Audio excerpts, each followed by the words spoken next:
also contain chlorine, especially sodium hypochlorite, and pH is between 6 to 6.5. And filtered by and carcasses are placed here for approximately 30 to 45 minutes. And the problem is, chilling is a very critical step. The reason that method improved the quality and safety of meat and poultry, but there are a lot of questions recently because this method is not as effective as we thought. The reason is the cross-contamination problem during processing, and it has also been reported that one single contaminated carcass may contaminate all carcasses. We have this issue, that's why there are several outbreaks and recalls in the United States. And also several studies were conducted on the prevalence, antimicrobial resistance, and serotype of salmonella in processed poultry product, and poultry processing plant using different methods in the United States and other countries. From this study, it has been concluded that salmonella is widely distributed, they are genetically diverse, they are resistant to multiple antibiotics, and they are virulent. So also we know that also some serotypes are their host specific, they are from one particular host. So what would happen then, the chilling, I'm talking about the chilling process. Chilling used to improve the safety and quality of meat, but as I mentioned that it can cause cross-contamination. We're using this process, but we cannot improve the quality and safety of the meat. But information is limited about the effect of the chilling process, what happened during the process. Is there any changes in the quality and safety? Is there any changes in the molecular and biochemical characteristics of salmonella? So to address this question, we did some study in our laboratory since 2003. We started doing research. And also there are a lot of controversy about the chilling process, efficiency of chilling process, also different methods used for detection of salmonella by the poultry industry and federal state agencies. So I'll talk a little bit about that. So what we did for this project, we collected chicken carcasses, 2 points in the processing plant. One is pre-chill. You can see here, this is the chicken. This step is before just putting the chicken into the chiller. And then another point is post-chill. This is immediately after chilling. So this is called post-chill. And we collected samples every month for 1 year. Then analyze this chicken by method. The method we also developed in our laboratory. This is called whole carcass enrichment method. And in the United States, the regulatory agency, they use one method. It is called whole carcass rinse method. We developed whole carcass enrichment method. So the difference between these two methods is our method can detect salmonella. Those are loosely attached to the surface of the chicken, plus tightly attached or entrapped inside and outside of the chicken. But whole carcass range method, they detect only salmonella. Those are very loosely attached to the surface of the chicken. So we used that method, then we did all molecular biological tests to learn about the changes in salmonella during the processing. So we applied genotypic and phenotypic method, we'll talk about that. So then we used after isolation, we did some testing, phenotypic and genotypic testing. Phenotypic testing, we used antimicrobial susceptibility testing, and we use following antibiotics. These are commonly used in feed and treating for disease and human. Disease in animal and human. And this slide shows the prevalence of salmonella in pre and post-chill carcasses. We found that more than 80% are positive. And also, this, you can see this is pre-chill and the white box is post-chill. And we did not observe any significant difference in the prevalence of salmonella between pre and post-chill carcasses. And we did not find any effect of season on the incidence of salmonella in pre and post-chill carcasses. And also another study was conducted. They found only 70% 30 carcasses were positive. This was collected from pre and post-till purposes. And USAFSIS survey, they observed only 22-30% samples were positive for salmonella. So now question, why we found more positive samples? The reason. Now I'll talk about serology a little bit. So our life started with this latex agglutination. And I think that student, you all know what latex agglutination means. You will mix an antigen and antibody, you will do like this. And if milk become yogurt, then it is positive. And if milk become milk, then that is negative. So that is what you are seeing here. And then the next stages happen, the hemagglutination inhibition. And that is also old technology, but it still works. And then became enzyme immunoassay, then became chemoluminescent assay, then became electrochemoluminescent assay. But now what? So now we are using the same technology again, but now we are away from the bench.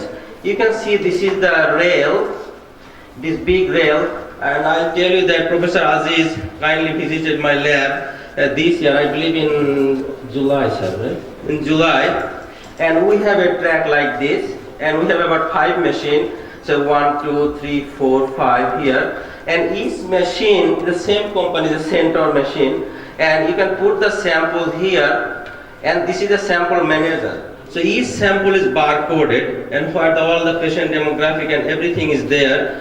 So when this machine will see the tube, they pick up the tube and read everything, and this machine know that this particular tube has been sent for HIV, syphilis, and HCV. So now this is doing HIV, this is doing HCV, this is doing syphilis.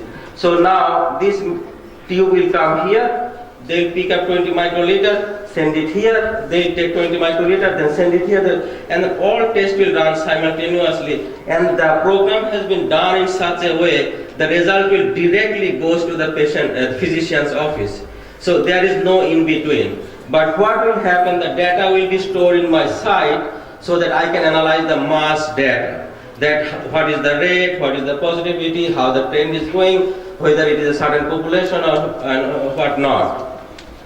So then I'll talk a little bit about molecular biology. So you know that DNA structure was I think done in 1953, and then around this time DNA sequencing started. And my another friend is here, Professor Shahjahan, that he and I did PhD in the same university. And while I was working on Borrelia dattoni, he was working on adenylate cyclase gene, I believe.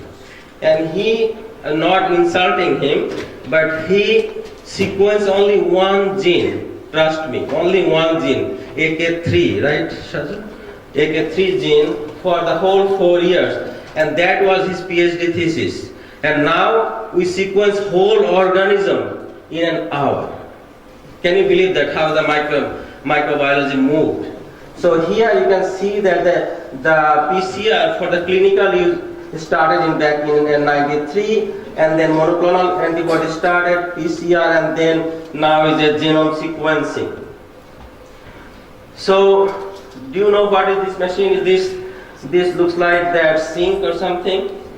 So this is the first PCR machine was invented or discovered by, or he made, that Gary Mullis, who got Nobel Prize, of course, in 1993, and this is because of PCR, polymerase chain reaction. So he simply had 3 different incubator, or what you call that, the temperature you can measure, right? The water bath, the water bath. So simply three water bath. So what was there? One was 94 degree, another was 72, another was 50 for elongation. So this is denaturation, and then annealing, and then elongation. So this is the PCR machine. And now what we have? So then we have simple PCR, and we are spending so much time on running agar-agar gel and so on and so forth. we invented real-time PCR, and then now we are not happy with real-time PCR because it needs lab and thing. So now we have point of care PCR like BioFire, CFIT. So you can go to the field, or you can go to the river or ocean or wherever. So these are also water resistant. You can do PCR anywhere in the world now. And also, very recently, another technology came up called LAMP. I'm sure that some of you know is loop-mediated thermocycler, and that is only one temperature, 60 to 65. You don't need 3 temperature anymore. But the sensitivity is less, but still you can do in clinical microbiology in outbreak setting. But there are more than that. So now, before up to this, what we are doing, we are only identifying the organism we like.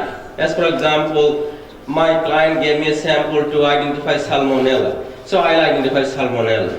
Or told me to do Vibrio, I'll do Vibrio. But now what we are doing more than that. How are the unknown microorganisms?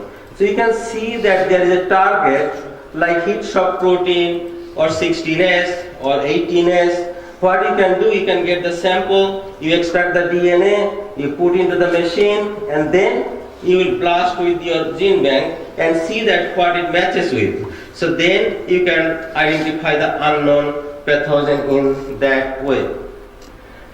Now, what we are doing, even we are not happy with that because we are measuring only a single fragment. So why we will measure a single fragment? We will measure the whole thing. So now what we are doing, we are measuring preparing the library, like genome preparation we call, and I tell you this is not difficult at all. If you know how to pour one solution to another tube, then you can do it. It's all written by the company people, they are inventing. So what you will do, you will make these pieces and you make the genome library, and then you will be doing massive parallel sequencing. And there are many platforms for that. There are IronTorrent, there is HiSeq, there is MySeq, many of those.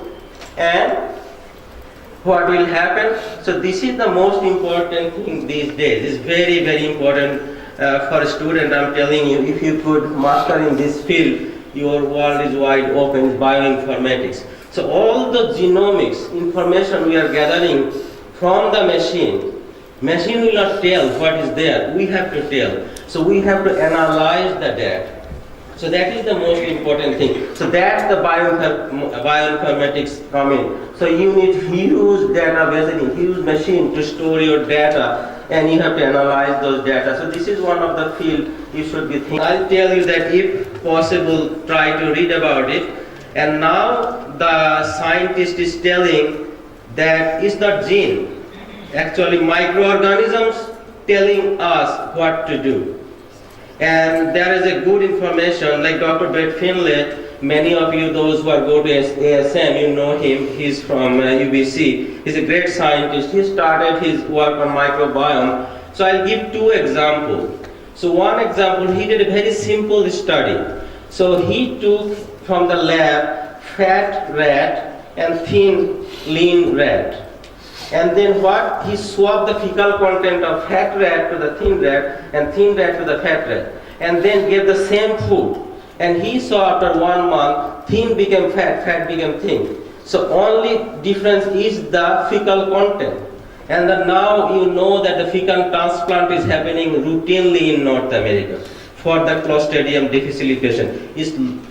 It looks not that great, it's ugly because I have to swallow somebody's stool. It doesn't look that good, right? But that is in life happening that is the only way you can prevent Clostridium difficile infection. Many older people die because of that hospital-acquired infection. So this is one experiment. Another experiment he did, and that was published I think in Science or Nature, you can look at it. So what he did, his wife was also physician at BC Children and Women Hospital, and she was seeing that lots of children these days will have asthma and other things. So what they did, they looked at the delivery, that those children had normal delivery, they had no asthma. But those children had surgical delivery, they had 60% of them had asthma. They had to take puff when they're 5 years old. Everybody has puff in their pocket or their school backpack. Why is that? Because those children had vaginal delivery. When they come out through the birth canal, they exposed to tons of microorganisms. And you know that our body contains 10 times more microorganisms than our cells. So we have huge influence, and we always teach that if you get attacked with Toxoplasma gondii, your behavior will change, you will be very aggressive. So we know that the microorganism does that. So this is the one field that you can think of. Another is omics, like metabolomics, proteomics, genomics. These are the fields that are coming now. The last but not least, the big data, that I'll tell you, that this is the world of data. The more data you have, the more rich you are. So that's why everybody's trying to capture the data. And I thought that Dr. Shomir Kumar Shah, Shomir, is another my classmate. So I thought he'll be here today, so I can tell him, because what is happening in the big lab, they are for money, I'm giving the sample, they are giving me the report, that is the end of the world. But if they could keep those data, that will be wealth of knowledge for the lab, for the country, and for the society and the global society. Because then we can see the trend. I don't know how many percentage of Shigella in Dhaka city. I don't know how many percentage of flu in this city. I don't know what type it is. It's all patient-centric. Patient give the sample, patient gets the result, and the result treatment was given, that's it. But that should not be the case. So the more data you have, and I'll give you some example why we need that. So this is BC Public Health Laboratory where I work, and you can see that we do develop tests and perform. Then we link those data and integrate an analysis, and then from that analysis we take the action plan, how we have to control or how we have to prevent. So I will give you one example. So this is Dr. Mel Krasden, who is now the director. So he is interested in hepatitis C. And I think that hepatitis is a huge problem in Bangladesh. So you can see hepatitis infection takes years to come. So the year 1 is normal liver, then chronic hepatitis, and then it takes 20 to 25 years to have the liver cirrhosis or cirrhosis, whatever you say, and then ultimately people die. So what he did, his lab keep all the information. So far in last 20 years, so we have 1.5 million individuals have been tested since 1992, and you can see that over 78,000 are HCV positive, and then 837 seroconverters, and 4,500 within 24 months. If we give out those results and the results will be destroyed by the patient, what would happen? We had nothing. Now we have a wealth of knowledge we can share with the world. Not only that, he has also all the medical visit data, all hospitalization data, all prescribed drug, what drug has been given, some rich data, cancer treatment, death data, lab test, everything in the BC hepatitis tester cohort. And so now you can have all the information, and using all those information, now you can use your healthcare dollars or taka, that how you will spend that money. You will spend on preventing transmission, or you will cure the disease, or in between, so you can make the balance. So you have the true picture. That's why, my friend, try to capture the data and try to analyze the data. Anybody can do the testing. Nobody can do the bioinformatics. Nobody can do the analysis like you can do. So now, another good example for microbiologists. We thought we have learned everything, but every year, almost every year, we are seeing something new. So you can see that Lyme disease in 1980, Helicobacter pylori in 1981, Nipah virus, West Nile, SARS, CPO, MERS, even Ebola, all the old disease that came out back in 2013. And that's what's giving microbiologists opportunity to test development, characterization, pathogenesis, vaccine, and also research. So that is what I tell you about these opportunities, that what Bangladeshi scientists can do. So And maybe, I don't know whether there's a pharmacist in this audience, so this is good for them, but bad for us. And I gave this information to another lecture, so focal point. But the academician has to reach to the industry. Academician has to reach to the government. That is the message I wanted to give. So we need to survey the market needs. What do we need? So we need to sit with the big diagnostic company. I'm talking about clinical microbiology only. So you can divert your area as per your needs.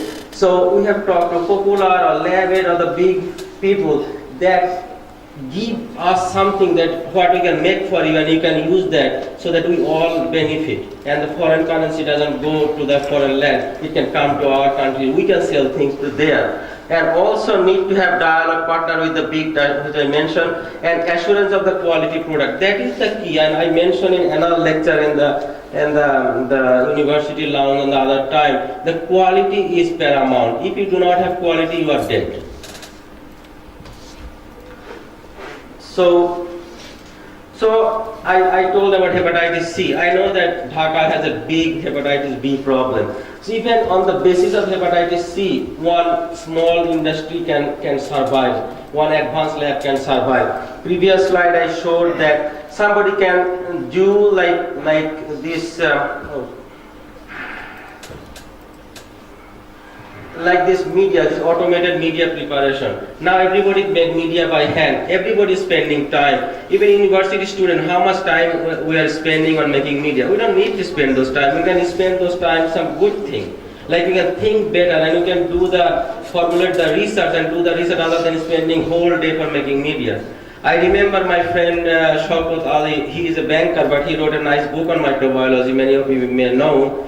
And he used to work in Professor Mahbub Rahman's lab in botany department, and he used to buy the meat and the beef and the pieces and the boil, and then we had the big centrifugation machine, autoclave machine, and that is not automated. So we have to close like this, and we have to take up our shot. It's a horrible picture, you know. So we have done those days, but I think we should spend our time more efficiently now. So we can somebody can make this kind of income, that company, and become at least not billionaire but millionaire, I think. So now this is another slide I wanted to show you. You can see that this is the point of care test market globally. You can see that how the number is rising. Only glucose monitoring alone make about $8 billion or $9 billion. Infectious disease is still on the bottom. So we can make lots of points to show you. These three things need to happen, my friends, if you wanted to achieve something. If we sit in the university and I think I'm a big professor, I can do everything. No, that day is gone. You have to sit with the industry, you have to talk to them, you have to talk to the government.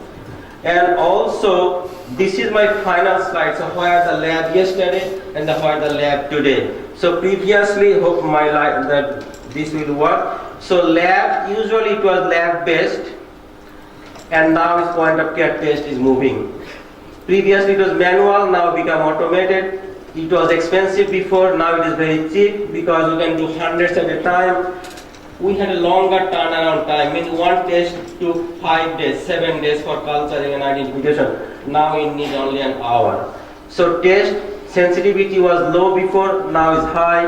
Specificity was low before, now it is high.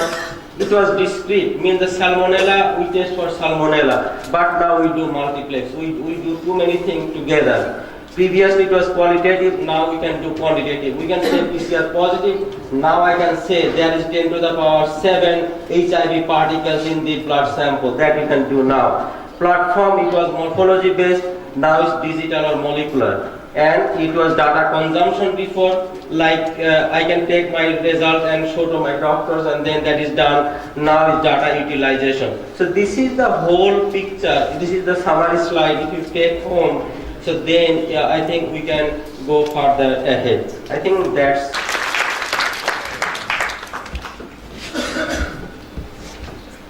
With this, I'd like to thank all the three speakers for excellent international level presentations.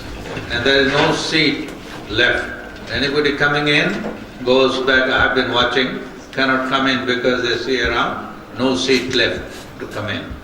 So we have the rest of the announcement, organizational, to be done by others. This session is closed from my chairman's viewpoint. Thank you very much. Sir, question? No questions? During the tea time. Okay, sir. Thank you everyone. With this, we conclude scientific session 1. At this stage, we have a refreshment break now. Our volunteers will show you the way to the refreshment room. Next.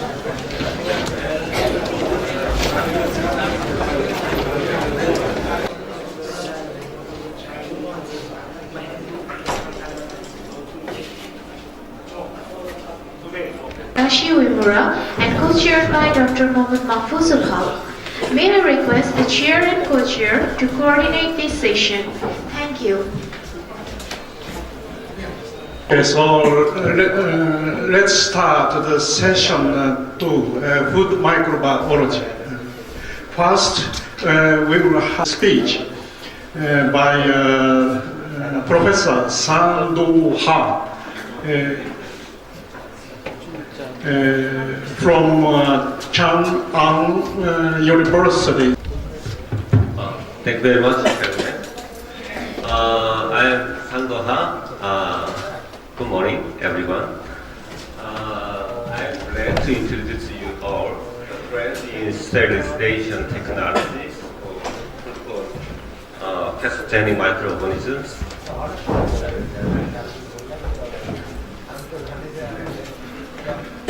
Okay, I am Sandoha, professor in Kumang University, South Korea. I'm interested in detection method for microbiological hazards, as well as my main topic is going to be control and reduction of microbiological hazards.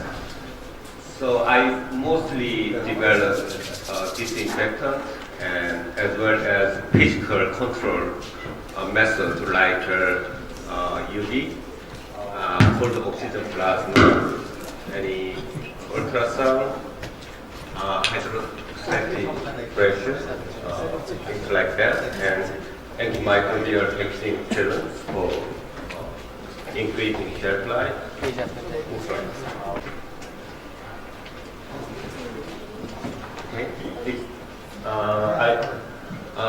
He got PhD in my lab 2 years ago, and he is associate professor at Jessel University here. I have 2 more Bangladesh students at this time. This one is going to present at 5th technical session at 11:50 today. Abstract number 82. He's Sagat. He's in Korea now. So I have 2 Bangladesh students, as well as many other master students, full-time, part-time. Totally, I have 29 graduate students at this time. We are working on mostly these topics. First of all, let me introduce you the hazard in food. Okay, the point to choose sterilization technology for microorganisms in food is going to be kind of microorganism. It is going to be a target. If the target is bacteria, especially spot hormone, we have to use very hard. We have to make the target to be sterilized.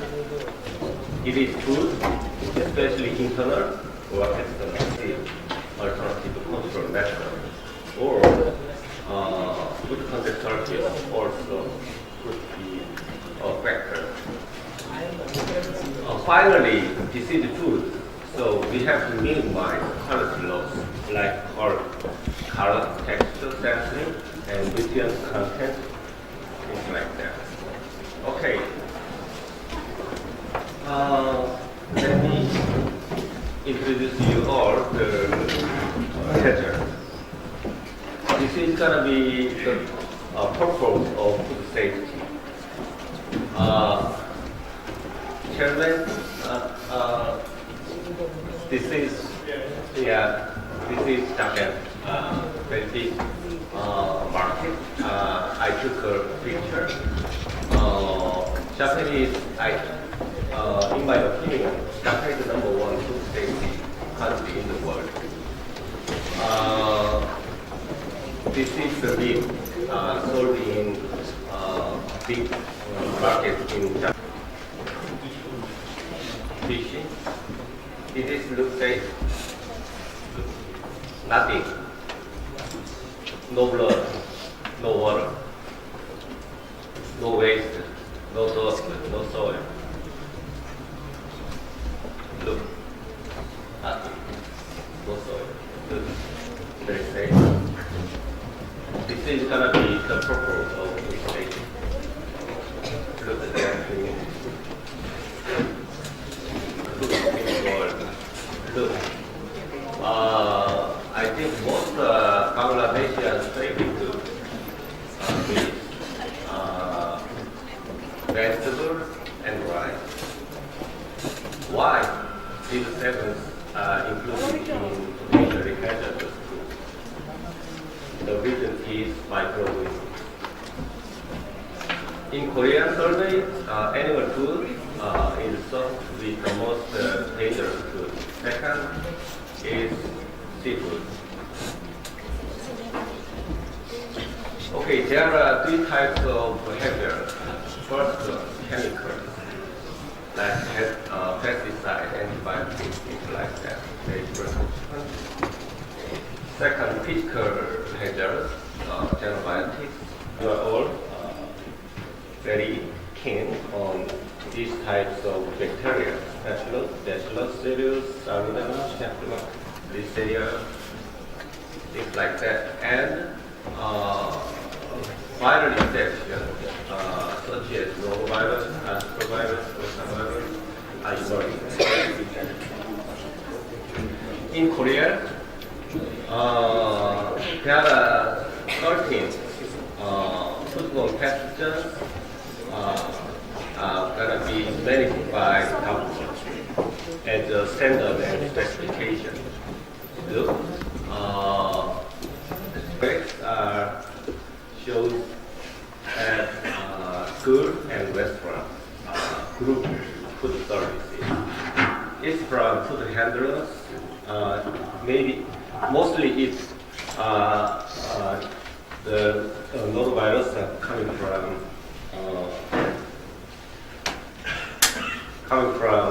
human feces.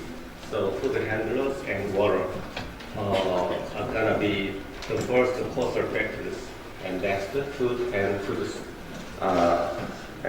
contact surfaces. Okay, from now I'd like to introduce you technologies to control microorganisms. Sterilization means bactericide. It decreases the initial contamination level at first. Bacteriostatic means it doesn't affect the initial contamination level. It just maintains the level and prohibits the growth. Okay, thermal process is the most popular and the most effective sterilization method with steam and microwave. However, fresh food cannot be heated, so non-thermal processes are needed. There are various non-thermal treatments, especially ionizing radiation, PEF, hydrostatic pressure, ultrasound, filtration, UV light, LED light as a substitute for fluorescent light, cold oxygen plasma, ozone chemical, and food additives. Okay, first of all, irradiation. Irradiation uses gamma rays from radioactive cobalt-60 and cesium-137. US FDA approved the irradiation of red meat in December 1997. Many irradiated foods are sold in market with this kind of robot. About half of countries uses this and permit this legally this kind of sterilization method at this time.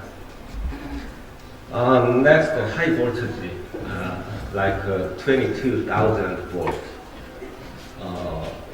It's gonna kill and break down the cell wall of cells. Over 200 megapascal hydrostatic pressure breaks membrane of cell. 1 gigapascal breaks cell wall and DNA. This is the sterilization principle. This method uses many products in market as a commercially. This is raw ham, raw oyster, salsa, any other products. Okay, ultrasound sound wave like frequencies higher than the upper audible limit of human hearing. Similar to ultrasonic cleaning, you see in glass shop, ultrasound is used for cleaning your glasses. Biological cells, including bacteria, can be disintegrated. They don't kill, but they detach the bacteria from food or any other material. Okay, filtration. The smaller sized filters are used to physically remove microorganisms. This technology is used for beer production company at this time.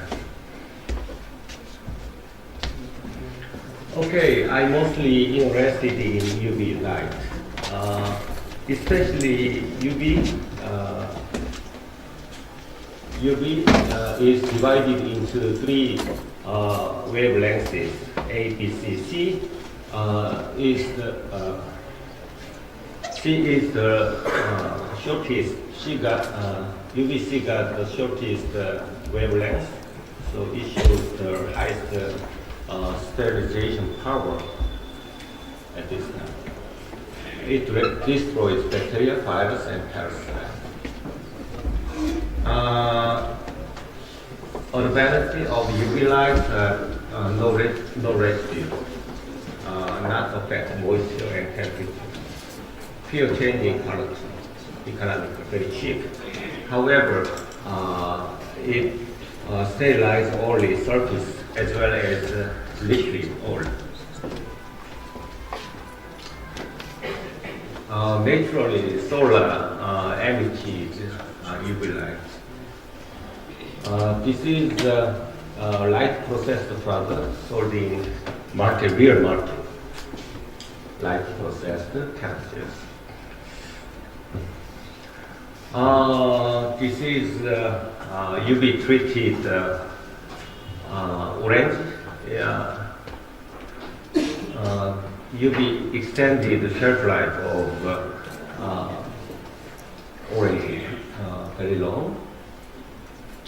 I have many papers on UV against pathogenic bacteria as well as virus.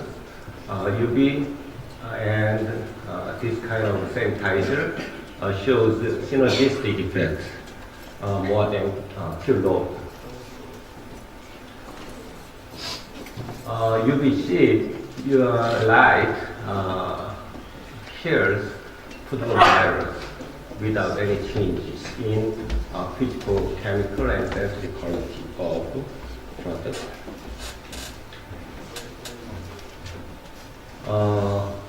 Chemicals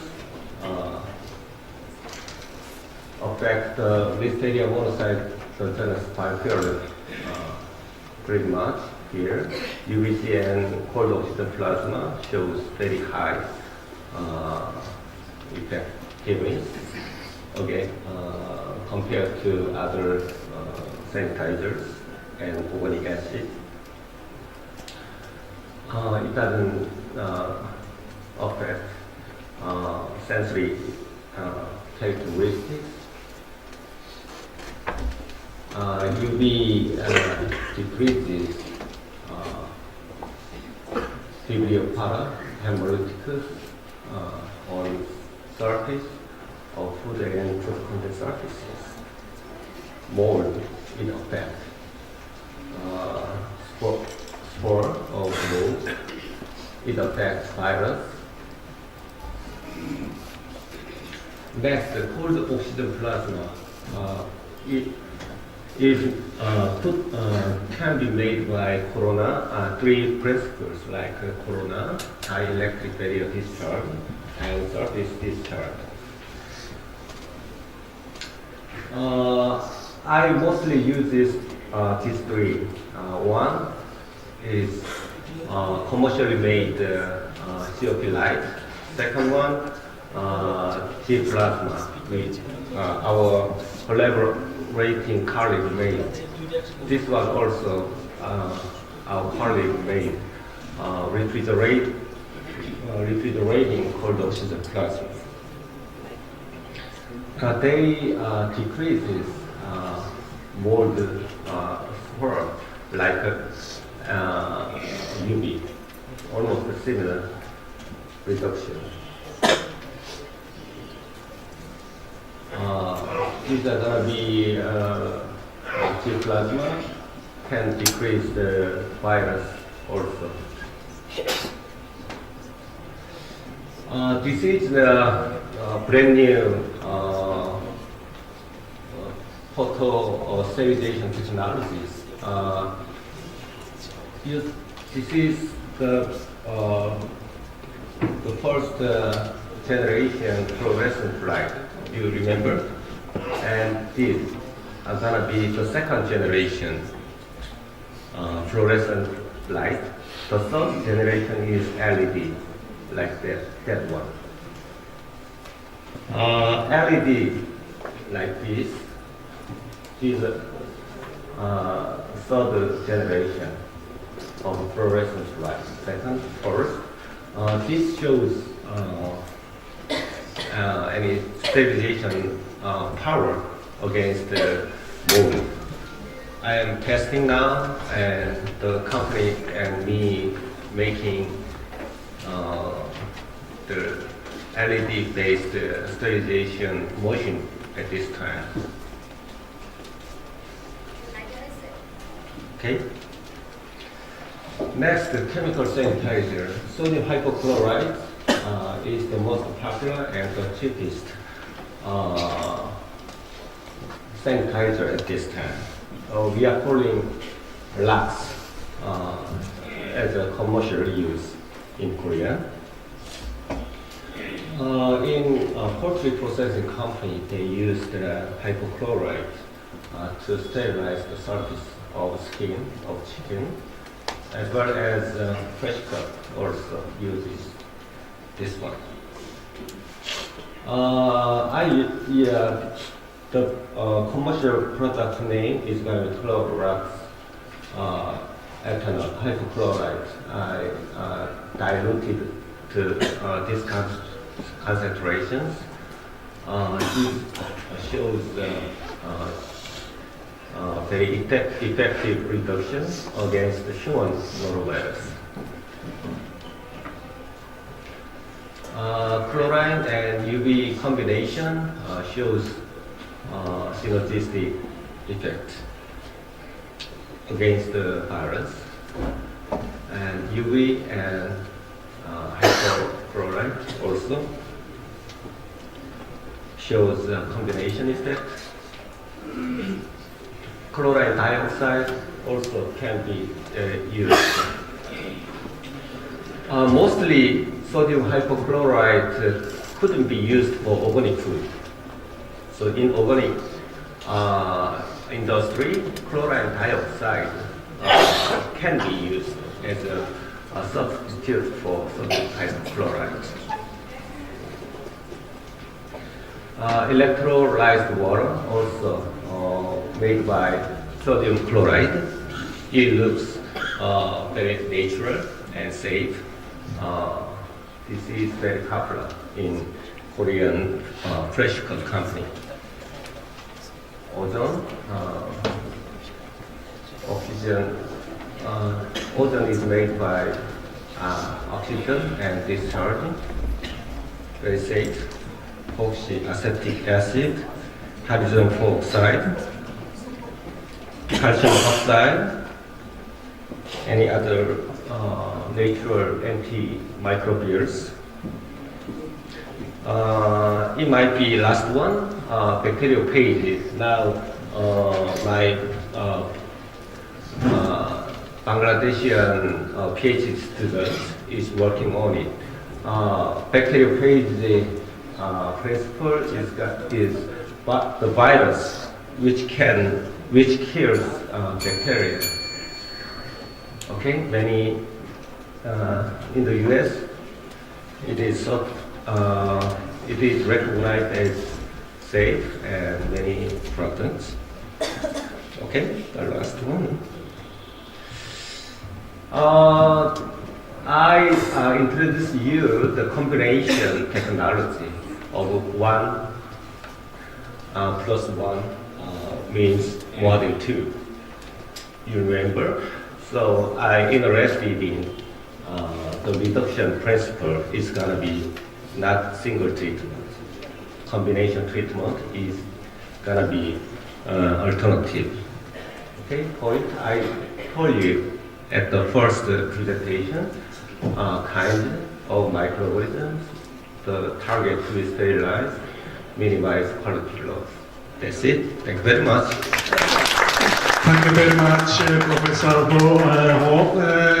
He summarized different kinds of sterilization method for the food processing plant. Now, it's open for some comment or discussion or question within 1 to 2 minutes. Okay, Professor. Loud enough. All of these methods, looking at the chicken in particular, and of course all other foods, penetration is an issue. And the kind of hazards Bangladesh has, the environment it has, the bacteria do penetrate in different levels, from internal side to, for example, a chicken. With these methods, many of them will not penetrate too much. How do you handle these kinds of food products? I just gave an example. To get deep into it, not the sliced meats, modernized, but a traditional way. They, like China also has traditional these days, China, Korea less, Bangladesh, India is very common. Thank you. Okay, thank you very much. It's a nice question. Mostly if bacteria penetrate the skin, the surface disinfectant or surface sterilization method are not allowed. It's not necessary. We should have choose another alternative reduction method, like the hydrostatic pressure, things like that. That's why we have to make a target before we choose the control method, surface or internal. In case of internal, surface sterilization method like infectant, photo sterilization, UV, things like that are not effective anymore. So we have to use, however, on skin, for example, the bacteria on the skin of the chicken, there are many parts are located on skin, and some in semi-internal parts, like follicle, things like that. The leather were out, the hole, and just after a long time, they penetrated the skin and make any the big group inside of muscle, things like that. In that case, we use these more than two hurdles. Okay, like hydrostatic pressure or something like that. Okay, thank you very much, Dr. So I hope you succeeded for further research with Bangladesh PhD students, please. Thank you very much. Thank you very much.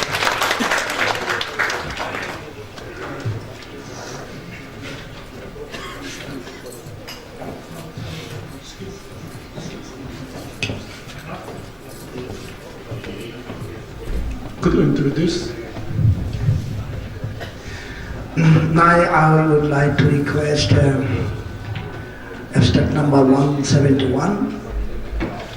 Okay, please come forward and request you to deliver your speech.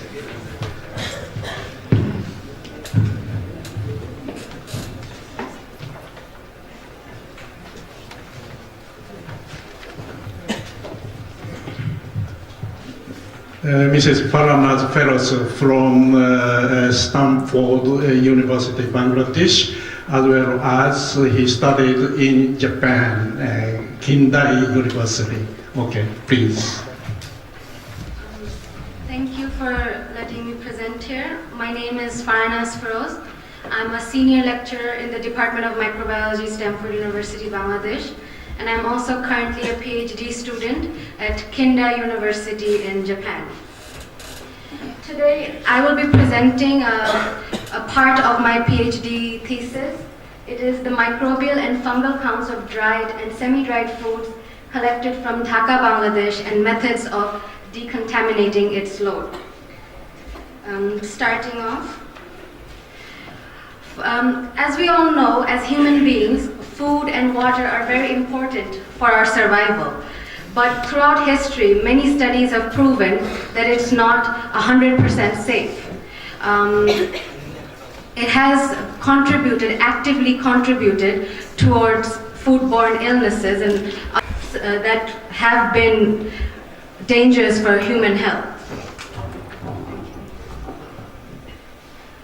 Among the foods that are likely to cause infections are some dried products such as spices, herbs, different types of nuts, and semi-dried products such as dates and raisins.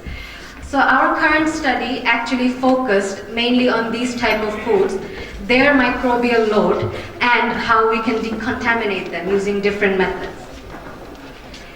The foods that I just mentioned, especially in Bangladesh, are very important for flavoring, nutrition, and some of its antimicrobial properties.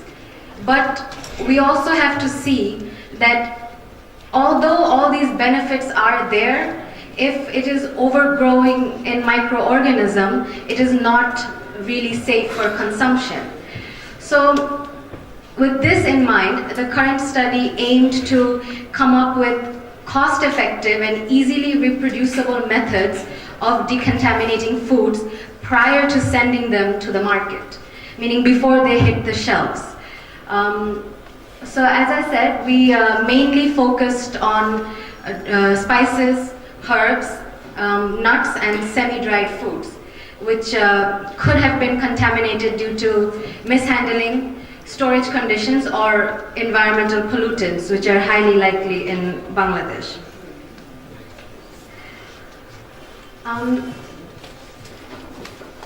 For the last few years, many methods have been attempted, such as gamma radiation, then fumigation. One of the major problems with these methods have been the use of chemicals or other substances that actually alter the property of the food, making it even more unsafe for consumption. Which is why we try to find methods that maintain the principles and effectively eliminated the bacteria but left no negative effects. So which is why we actually focused on two methods, which is heat, a conventional and traditional method, and we also used plasma treatment. This is a method, low pressure plasma treatment. This is a method that is normally used for medical sterilization, but in recent times it has been applied to agriculture. So me and my team in Japan, we tried to see how we can apply it to whole foods.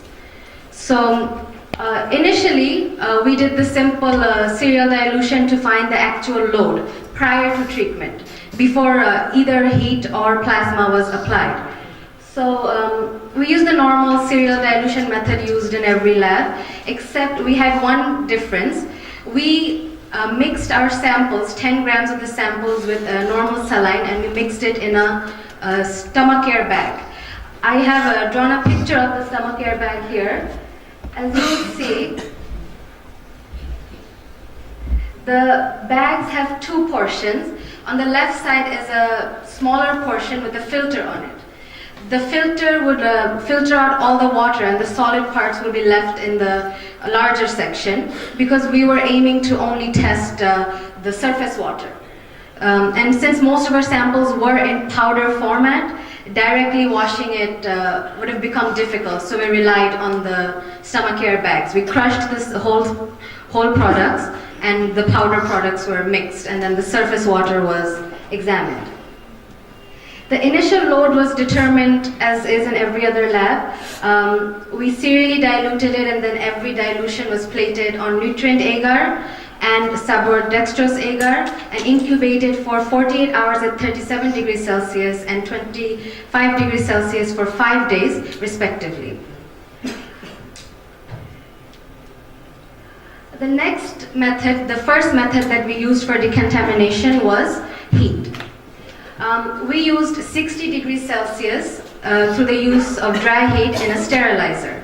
So we took 10 grams of the sample and we placed it in the sterilizer at 3 intervals: 60 minutes, 30 minutes, and 120 minutes. So between 30 minutes to 2 hours, they were placed in a sterilizer.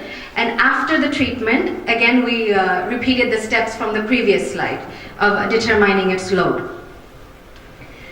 This method was the simpler method, the method that has been tried a few times before, and we used dry heat to the sterilizer.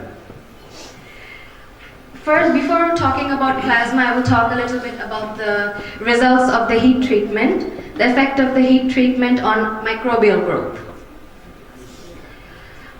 Here, I had a total of 100 samples, so I will just highlight a few of the important results.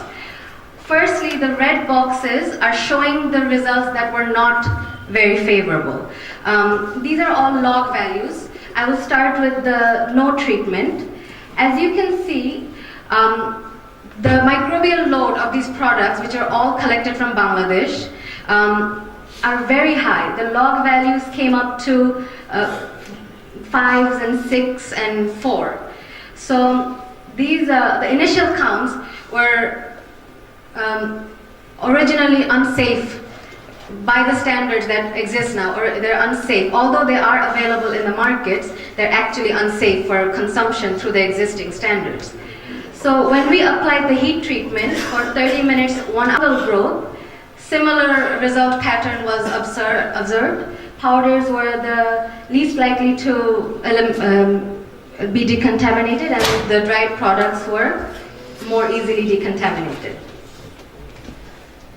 The next method that we used was the plasma, low pressure plasma, which is basically a discharge of plasma with the distribution of gas combined with ions, radicals, and electrons that used a pressure of 100 millitorr and 500 millitorrs and 300 watts, in which the products were treated in the discharge tube for 5 minutes, 10 minutes, 20 minutes, and 40 minutes. And of course, they were all pre-treated for 5 minutes prior to that. I will move a little bit faster now. The effects of the plasma treatment on microbial and fungal growths. Unfortunately, due to time, I was only able to test 7. I'm still testing the other samples. I have a summary of the 7 samples here. the effects of plasma are much better than that of heat. We have, even for the powders, we have a log reduction of 5 or more. And for the funguses, we have log reductions of 4 to 5. This treatment proved to be much better than that of heat. So we tried to determine the effects of heat and low pressure plasma sterilization on the growth of microbes and fungus on foods. And it turned out that both methods were very effective, with the plasma having better results. Only problem is whether we can apply plasma to the foods in Bangladesh. And heat also showed some problems. Thank you very much. Okay, thank you, Falanaz. Okay, thank you very much. Your result is very important because the data obtained in Japan and in Bangladesh saw the same lot of reagent media and the same technique. So real comparison will be made. So please publish for the proper journals, please. Thank you very much. Thank you. Thank you for your good presentation. Next presenter, task extract number is 84. So please come forward and deliver your paper.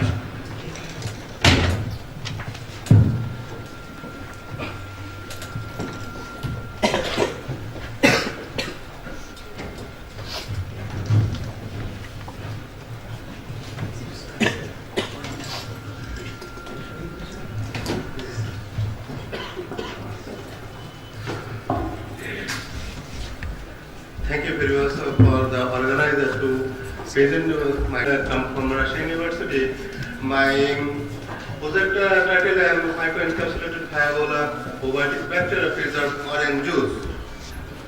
I think you are already familiar with my abstract. Keynotes of abstract biopreservation. Biopreservation means addition of some live microorganism that can probiotics and its antimicrobial substances to enhance the shelf life and improvement safety and quality of product. Juice. Orange juice is in Bangladesh. I don't argument with pharmaceutical company or food company because in comparison USA, Spain and Australia only 4 weeks shelf life, but in our country maybe 6 weeks or 6 months or more. And interestingly, packaging material is containing PVC or PET bottle. These bottle containing leaching property, phthalic acid ester, which are carcinogenic and endocrine function disrupting effect. We have a national example of biopreservation card and yoga. There are many probiotic bacteria that lactic acid bacteria preserve this food. So this phenomenon can be applied other product, maybe fruit juice, ice cream, etc. Probiotics. Probiotics is a live microbial organism beneficial for body and intestinal gut. Probiotics is generally recognized as safe by US Food and Drug Administration. Importance. There are many importance in probiotics as a fermented product, yogurt, smoke card, and therapeutic application of some reduce colon and breast cancer properties, recurrent allergy, IBS, and there are many. Recently, this probiotic bacteria can be used in biomarker of cancer and diabetes in mice. So there are many cases probiotics can be applied for biopreservatives such as raw extra, raspberry powder, lemon juice, and others. So there is the first time we want to make model orange juice in our country. There are many sample of our pharmaceutical company product probiotic capsule and sachet, and isolate their different probiotic bacteria and identify their antimicrobial activity and their preservative role for orange juice.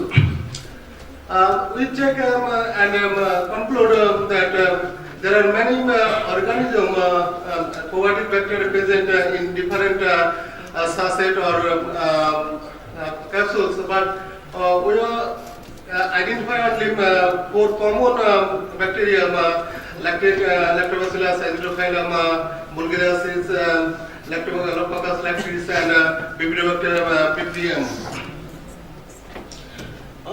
We don't argument any pharmaceutical company this data that indicates probiotic bacteria decrease in viable numbers. They claim the pharmaceutical company. This may be apoptosis in proper handling, storage condition, or some other condition, etc., etc.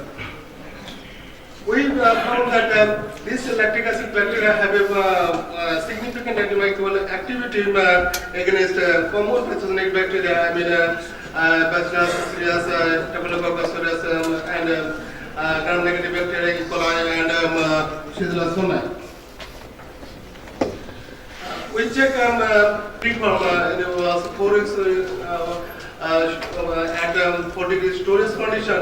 We check that all monoculture or monoculture and co-culture system decrease the microorganism independently. But when we use in combination of 4, so little bit increase, little bit consistent stable condition of viable microorganism.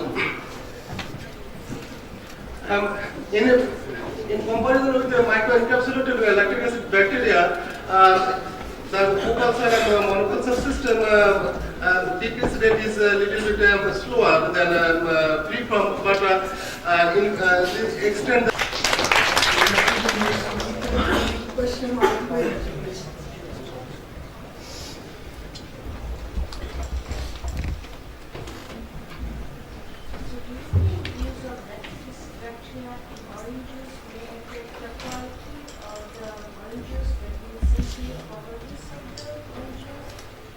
Actually, we don't really actually perform this type of experiment sensory or need test, but we need more established data, I mean in vivo test and sensory test. We perform later.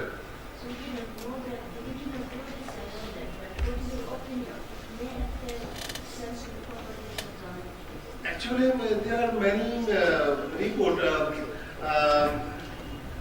They stable their sensory effect.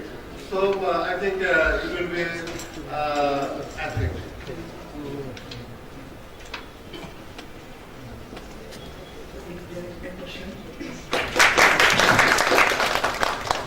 Next paper, number 9.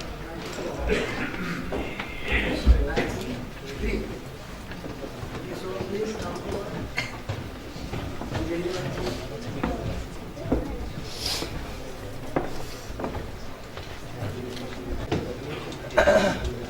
So, Honorable Chairman, distinguished scientists, ladies and gentlemen, Assalamu alaikum, and welcome to my presentation. I am Dr. Rafiqul Islam, Principal Scientific Officer, Animal Health Research Division, and acting as Director for the SARC Regional Leading Diagnostic Laboratory for PPR, Bangladesh Livestock Research Institute. Actually, this work has been conducted in the Laboratory of Pathology, College of Veterinary Medicine, Chunbuk National University, South Korea. As we know, the microtoxin is a toxic secondary metabolite that's produced from the various fungus kingdom. At this moment, there are 400 microtoxins are recognized in this world, and among them, 13 microtoxins are consumed in the feed industries.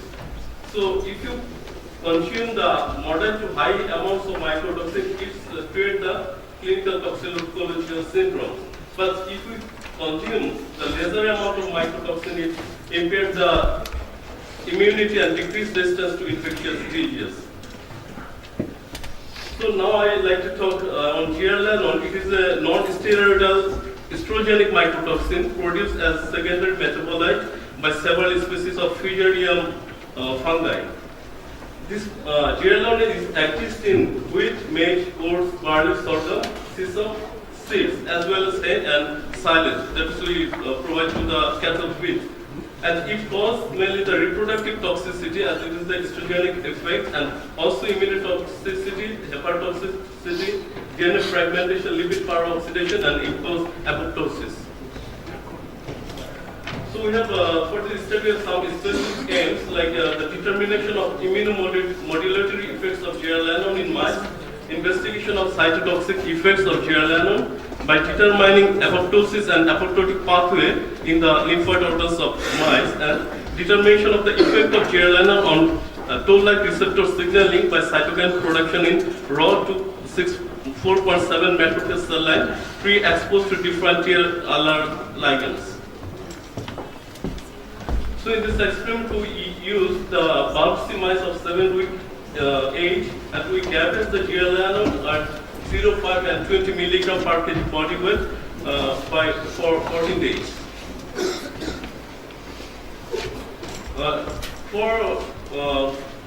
As we did the fact that frozen activated cell sorting system from the single cells of spleen and mesenteric lymph node, and we started with the CD4, CD8, CD19, F4/80, CD11C, and FOXP3 antibodies. And we isolated the lymphocyte from the intraepithelium, lamina propria, and pairs patches of small intestine, and FACS analysis for the CD4, CD8, and CD19 antibodies. And then we make the immunohistochemical evaluation of immune cells of this with this stents, and we did the lymphoproliferation assay. Then we did the cytometric bead array, CBA, for the cytokine detection. From the serum, the cytokines, there are several cytokines we determined by CBA, and then detection of the humoral immune responses by ELISA. Then we detect the apoptosis by tunnel staining from the spleen and mesenteric lymph node, and then did the Western blot analysis for find out the apoptotic pathway, like the bags of B cell and beta acting, or detected by Western blot. So in case of in vitro experiment, we did use the macrophage cell line, and we use the different TLR ligands pre-exposed for 12 hours. Then we used the zearalenone and separated the cells and supernated, then did RT-PCR ELISA for the IL-1 beta IL-10 and TNF alpha cytokines. Here's the primer list we are used for the real-time PCR. And for analysis, we use the ANOVA DMRT and student T-test. So I'm going to results. For the FACS analysis, we found that in case of spleen and mesenteric lymph node, we found the CD4, CD8, and CD11C. Actually, CD4 is the helper cells. CD8 is the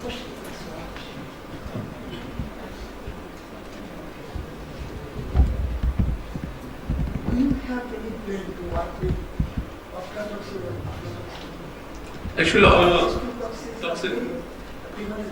Bangladeshi. Actually, there are a lot of works on aflatoxin and ochratoxin, but not this way. We can do this work with the ochratoxin and aflatoxin. Okay, thank you very much. Thank you.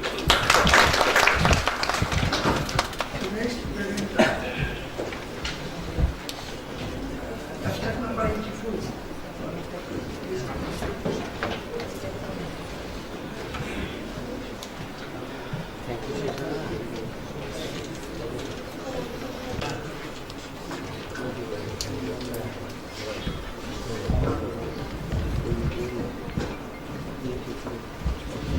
Dear audience, welcome to my presentation, and thank you for selecting my research work to present here.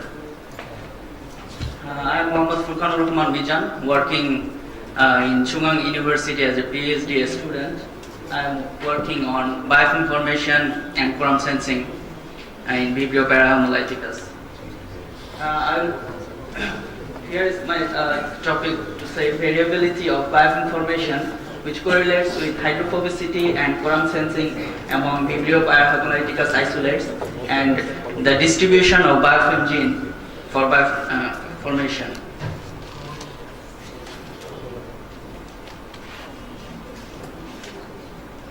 I will talk about these topics. As we know, among many pathogenic organisms, Vibrio parahemolyticus is one of the leading foodborne pathogens which cause seafood contamination. And it, in perspective of Korea, until 2015, there are several outbreaks caused by Vibrio parahemolyticus. And in 2009 it was great, like 29 cases has been found. And I can say in perspective of Bangladesh, we export shrimp in large amount. So Vibrio parahemolyticus can be contaminated in food industries as during processing of this. So we should be concerned about Vibrio parahemolyticus. This Vibrio parahemolyticus contains several virulence factors like type 1 pilus, TDH, and TRH, and type 6 secretion system. And most importantly, Vibrio parahemolyticus can form robust biofilm in air liquid or liquid solid interfaces.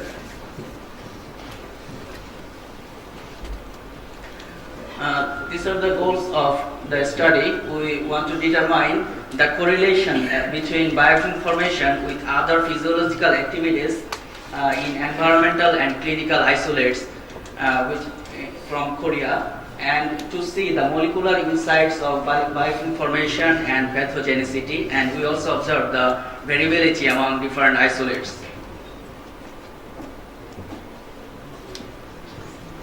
We used 22 Vibrio parahemolyticus strains for our study, and to observe biofilm formation, we select stainless steel and plastic like microbiological plate, and we perform several assays to watch the correlation with biofilm formation.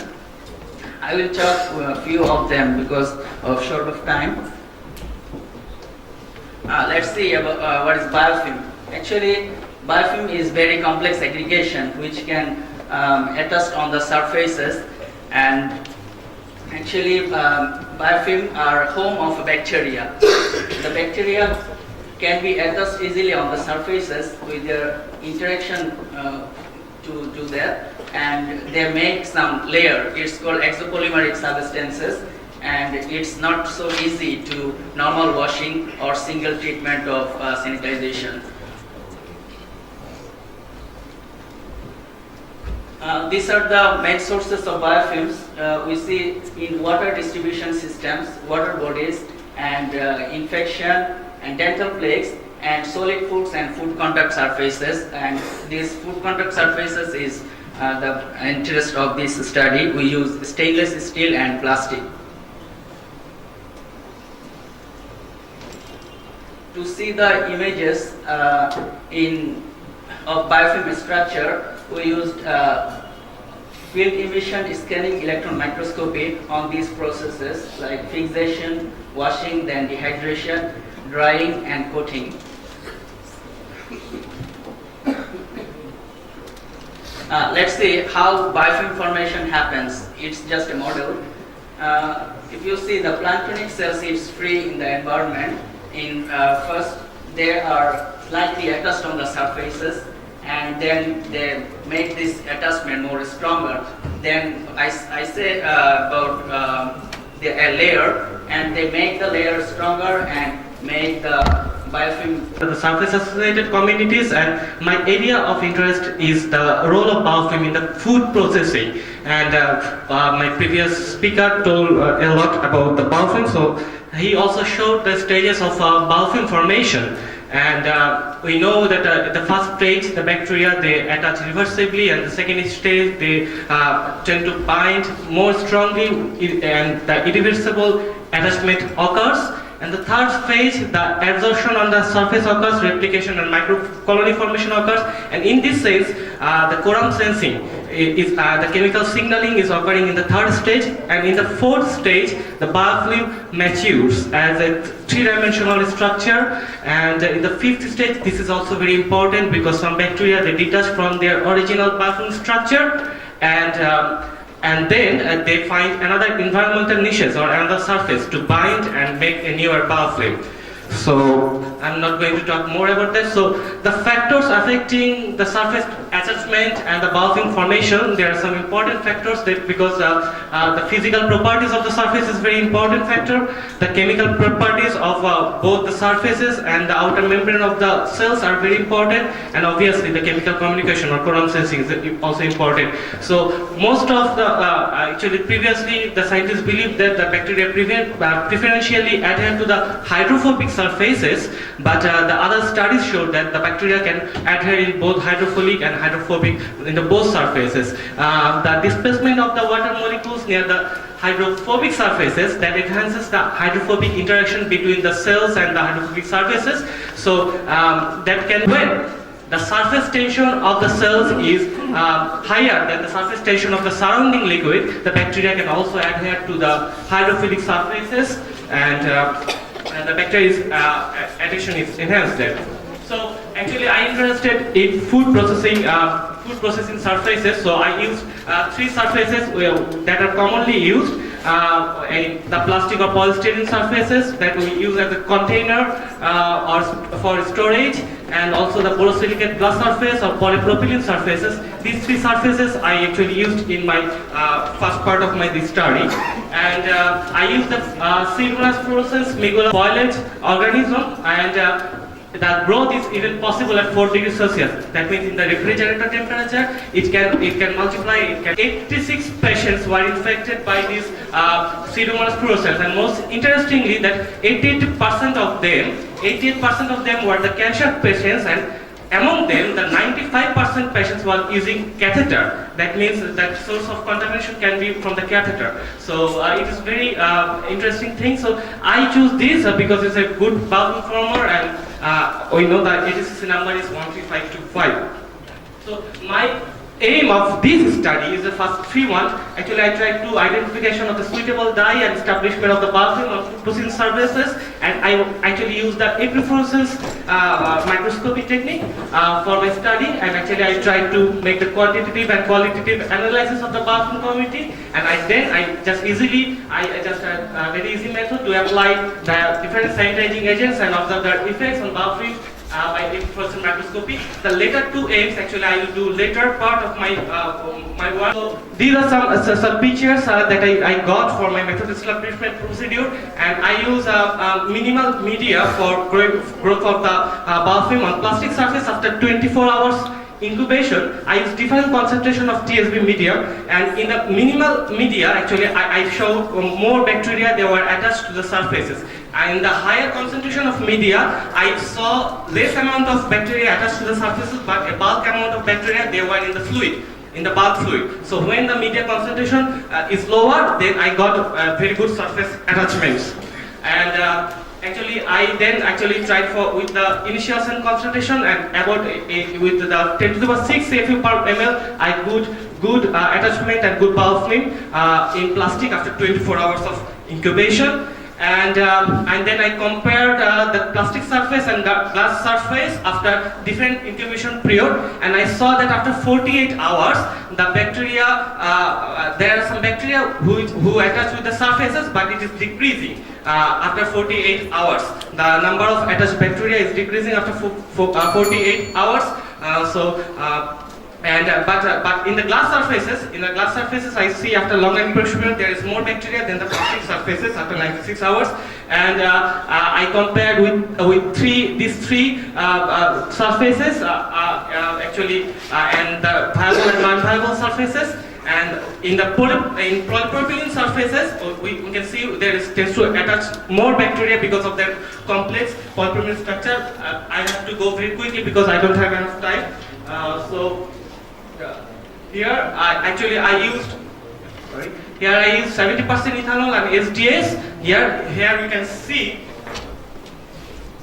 Here we can see that these are the non-viable bacteria. These are the viable plus non-viable bacteria. So when I apply the ethanol, it kills the upper layer of the biofilm that is shown here, but still under this layer we can see some viable bacteria under this layer. So after SDS treatment there are some non-viable bacteria, that's true, but the SDS has not enough killing effect such as the ethanol. So I did this for after 48-72 hours. I don't have time, so I'm going through it, and I do this for process, and then for the last actually I used a household detergents which was very popular in Germany, the Trivia, and I used SDS and ethanol in the plastic surfaces, and I saw actually no observable effect, lethal effect by the household detergents, and more lethal effects was observed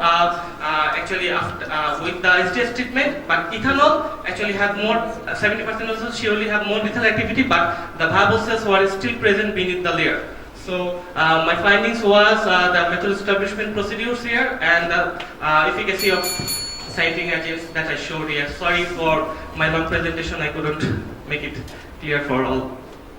Sorry.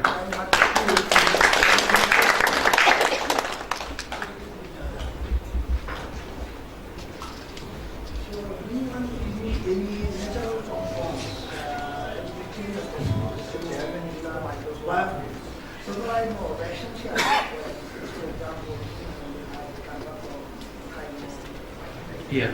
Able to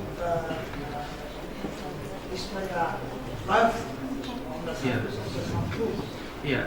Thank you, sir. Yeah. In the next part of my study, I will use more antibiotic agents and also the microbial actually components which are able to remove the biofilms. I will also try that, and I will also try to actually change the surface topography of the different types of surfaces. These are my next plans, which I will do in my later works.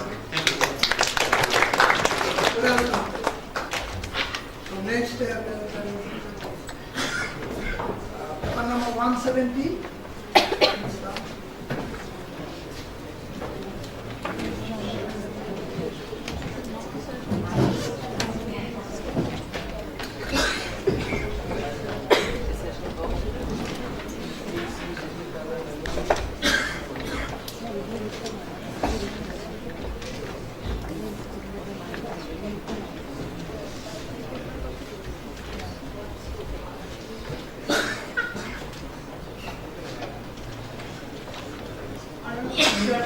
Respected co-chairman, participating ladies and gentlemen, good afternoon. The topic of today's presentation is operation of emerging foodborne pathogens in fast foods sold in Dhaka City, and to explore possibility of controlling the pathogens by essential oils. I'm Afrojahan Dania. I'm now working as a consultant microbiologist in Lab 8.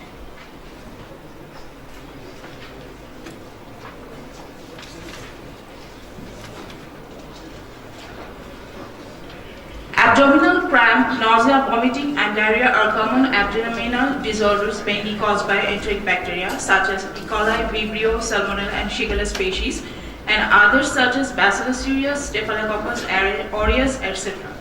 These are major problems worldwide, especially in developing countries like Bangladesh.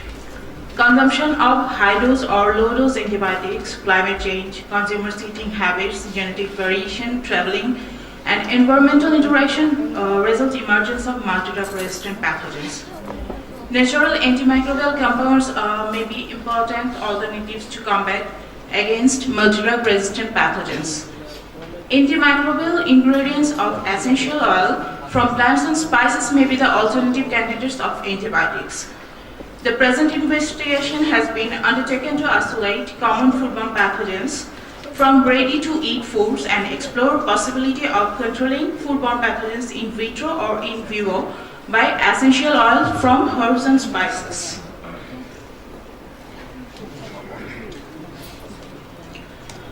We have used 3 essential oils, that was cinnamaldehyde, carbapenem, and eugenol. And the test organism was E. coli, Staphylococcus aureus, Bacillus cereus, 86 strain, and indigenous strain. Indigenous means that we have isolated. Methods. We have taken ready-to-eat food samples from various parts of the Dhaka city. Then we have made the sample suspension with physiological saline and ringer solution. Then inoculated onto Bacillus cereus selective agar plates, E. coli selective agar plates, and Staphylococcus aureus selective agar plates. And from this, we obtained Bacillus cereus-like isolates, E. coli-like isolates, and Staphylococcus aureus-like isolates. These isolates were plated onto selective or differential agar plates for pure isolation of the culture. Then we have carried out the biochemical and fermentation test for provisional identification, and then we carried out antibiotic sensitivity test.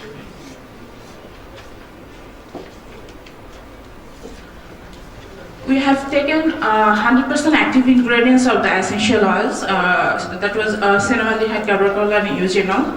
Then we prepared 10% stock solution from each essential oil.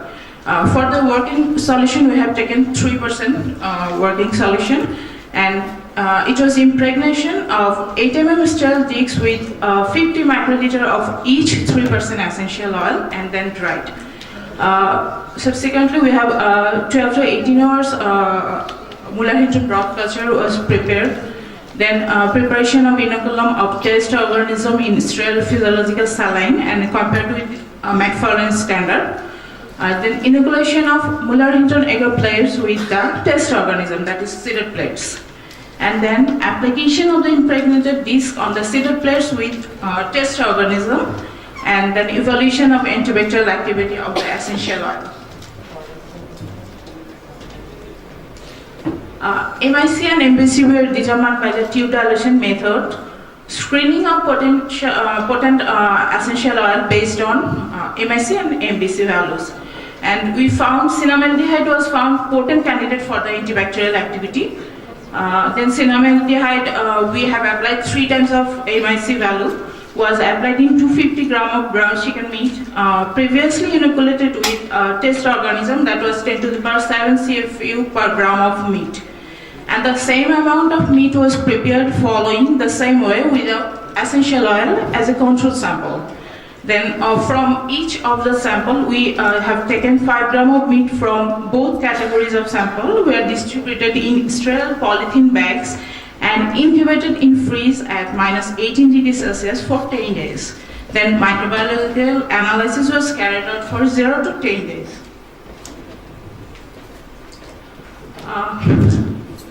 These are the result and prevalence of E. coli-like organism in ready-to-eat food samples.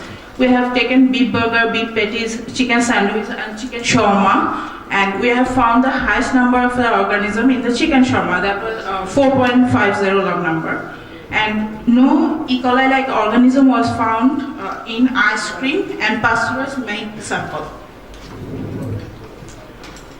This is the prevalence of Staphylococcus aureus-like organism, and we have taken milk product, egg milk based products, beef products, chicken-based products, and here also the highest number was found in the chicken shawarma, that was 6.32 log number, and no organism were found in pasteurized milk, pasteurized mango milk, ice cream, and chocolate milk sample studied. This is the prevalence of Bacillus cereus-like organism in our food samples, and we have taken egg chop, Faluda, pastry, and the sample size was 5, and highest number was found in Faluda, that was 3.50 log number. This is the cultural biochemical characteristics and fermentation test of bacterial isolates, often from different ready-to-eat food samples. And here the first one showed light pink type color, that was cultural characteristics, and the light green color showed the biochemical characteristics.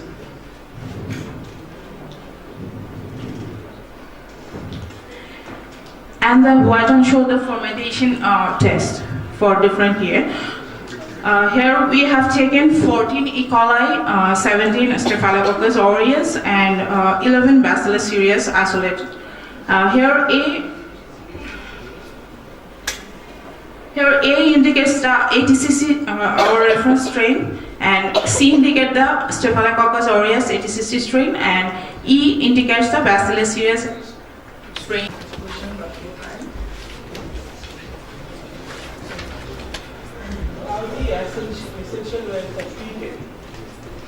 Actually, we have taken the pure 100% active essential oil. We just bought the oil from the Japan directly. So, sir, I have said the inactivation procedure. We have taken ground chicken meat, and the ground chicken meat was treated with ethanol, and just we applied the essential oil there, 3 times of essential oil, MIC value, then 5 times, and then MIC value 3 times and 5 times we have used here.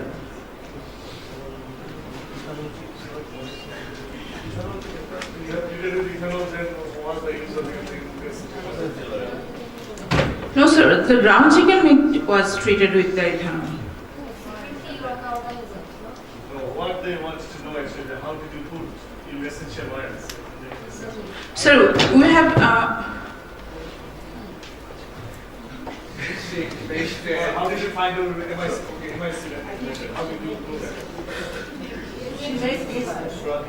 sir, broad dilution technique was used for MIC and MBC. Yes sir. So I have said that in the slide.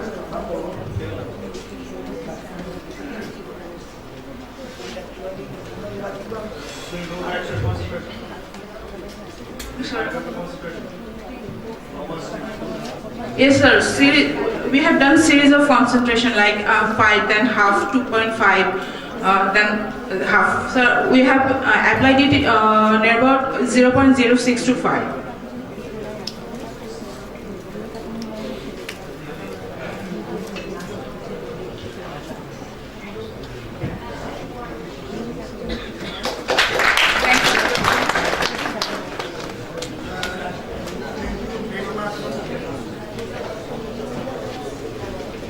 Thank you very much, each of you in the audience. And I also want to give thanks to the scientist who has presented their very important papers today in this section. And very important papers, very important information coming out, especially on biofilm production. It is a very new dimension of microbiological work. Especially in Bangladesh, very few works have been doing in Bangladesh. So it's a very new dimension to work. I would rather want to give thanks to those people. And there are so many other papers that deliberated here also has very important merits, as you know. And I want to give a thanks also to them, and also giving thanks to the audience. Thank you very much. So please. Okay. Thank you very much for all presenters. We, with flowers, got many important basic information about the food safety. The food safety is the most basic and very, most important issue for us, all the people of the world. Thank you very much. Thank you, sir. With this, we conclude this session. Thank you, everyone. Next session is poster session and followed by lunch. Presenters of the posters are requested to be These products are primarily transmit these antibiotic-resistant bacteria.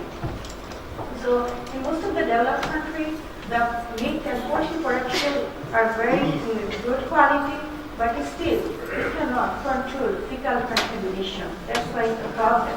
And Salmonella is a very small bacteria, but it causes big problem throughout the world. It's a global issue, not only in the United States, but in But we have to secure food for the people So food security means today's the concept of food safety is food security exists when all people at all times have physical, social, and economic access to sufficient, safe, and nutritious food to meet their dietary needs and food preference for an active and healthy life. It's the meaning of the food security.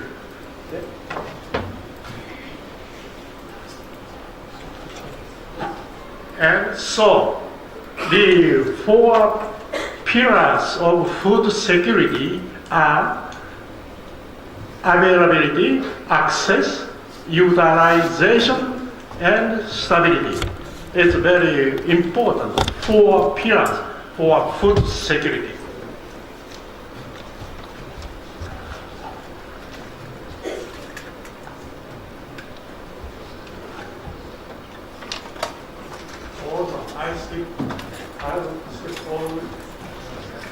So, food safety means food safety is assurance that food will not cause harm to the consumer when it is prepared and or eaten according to its intended use. So the Codex 2003, they showed the meaning of food safety. So we can use this term.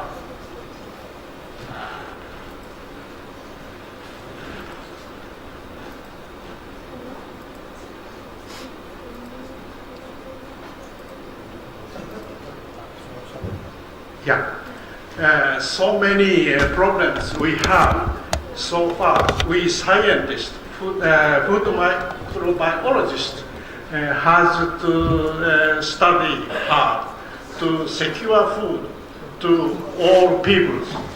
So we had a science agreement between Japan Society of Science and the Bangladesh Academy of Science. It's Professor Shamsan Ali and the President of Japan.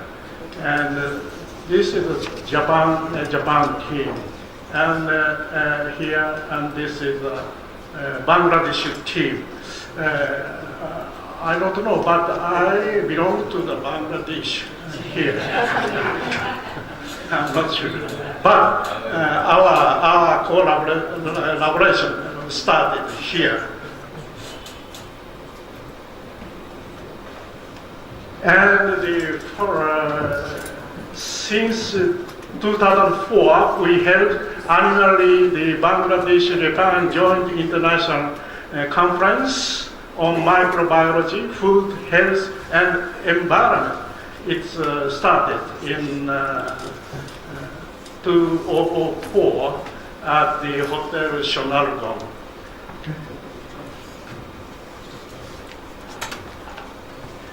And next international conference held in Nara Prefecture. Here many colleagues from Bangladesh also. So far, the Bangladesh and Japan team expanded to all Asian peoples. So we established the AFSA, Asian Food Safety and Security Association, shortened to AFSA, started from the year 2010, and we put the head office in Dhaka here, Dhaka University, because the Dhaka is a center of Asian countries. So it's better. We think it's better to put the headquarters to put in Dhaka. So we can cover all the Asian countries, all Asian peoples. it's AFSA, so 4 pillars: availability, access, utilization, and stability. It's a 4 major pillars. We secure safe food for Asians. That's the mission of AFSA. We use AFSA, not the AFSA, but AFSA today. So established in 2010 here in Dhaka.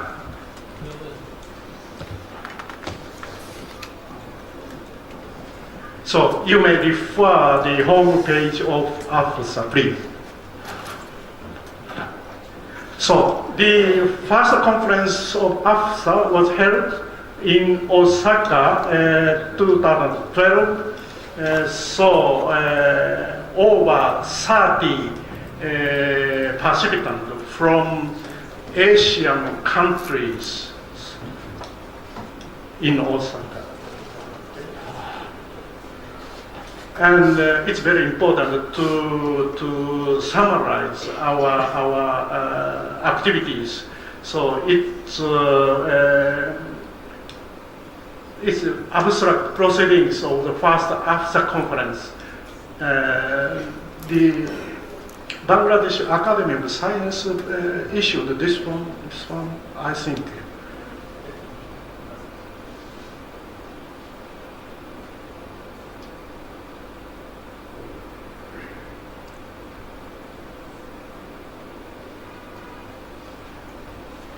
And the second AFSA conference held in Ho Chi Minh City, Vietnam. And this year, next year, September 15th to 17th, we will hold the third AFSA conference on food safety and food security in India. So please, all of you are welcome to the AFSA third conference.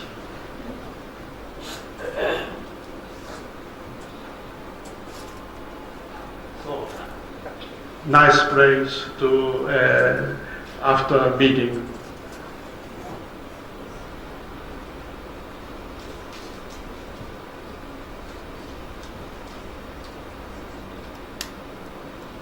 So we secure the food for all Asians, not for all Asians, but for the people of the whole world. And so far we are now learning to more secure for food. Okay. And today I wanted to speak more 5 minutes to the young microbiologist. I said that I am very simple and straight guy. So, to the young microbiologists, all of you enough young, okay? And microbes is the hard organisms in modern health and environmental sciences.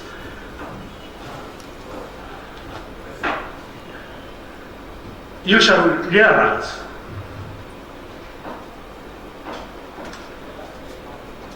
before that, you shall believe power of microbes, shortened to POM, or POM, power of microbes, and or potency of microbes, POM, are bigger, stronger, and many things to compare of human power and human potential. It's very important, basic idea, I think, for the microbes. So, okay.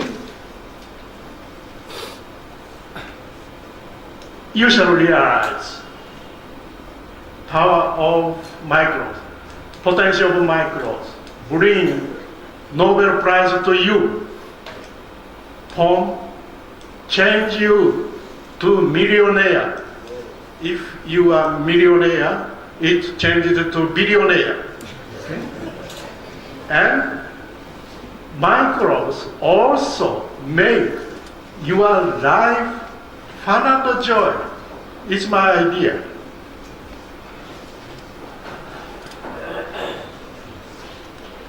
So, you notice, following 3 Japanese found poem and got the honor. Dr. Shirota, Yakuruto, and Professor Omura, he got the Nobel Prize this year. Okay? And Professor Izumo, he is very young, just middle of 30s, very young, but he has he established, developed and established Euglenophysea mass production in Bangladesh. Okay? For the example, I introduced 3 Japanese microbiologists. Dr. Hirota,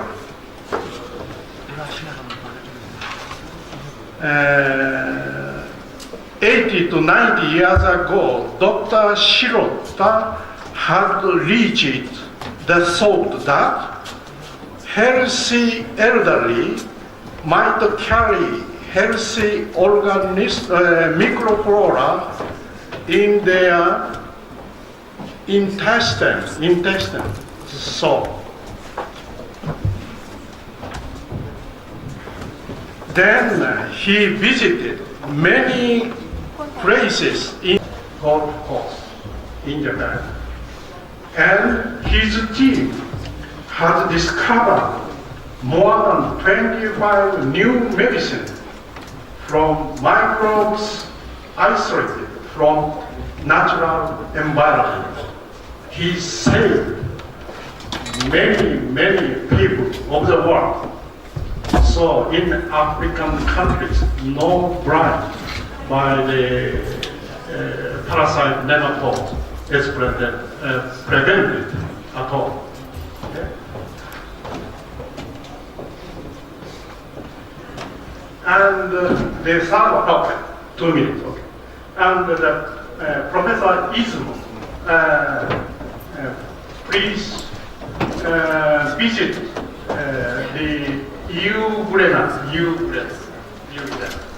It's a very mysterious microbes, very small, spread all over the world. But nobody could mass production, but he succeeded to get the mass production system.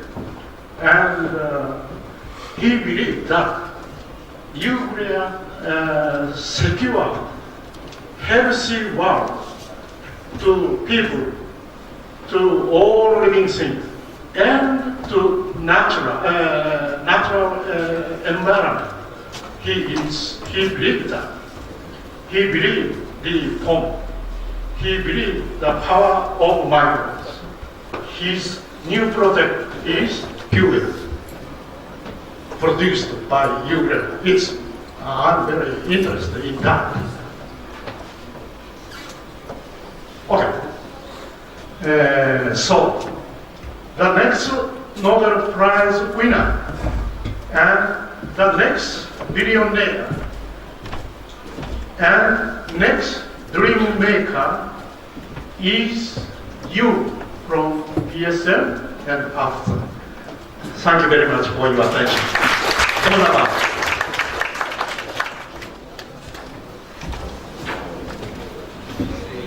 Exactly 25 minutes. Thank you very much. Wonderful, despite the 1 minute electronic glitch. I have fond memories of Osaka, Professor Miyatani, my host, many trips and connections with Bangladesh with many Osaka scientists.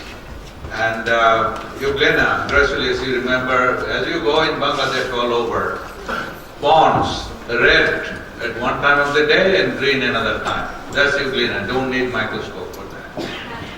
Just like Microcystis, which is blue-green, these are the two dominant waters come in Bangladesh.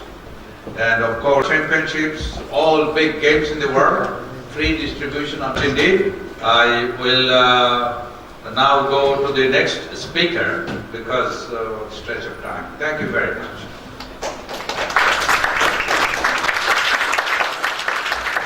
Thank you very much. We invite the next speaker, the student of this department, star scientist of this department, Selina Parvin. This is enough introduction for her. She had another seminar given only a few months ago.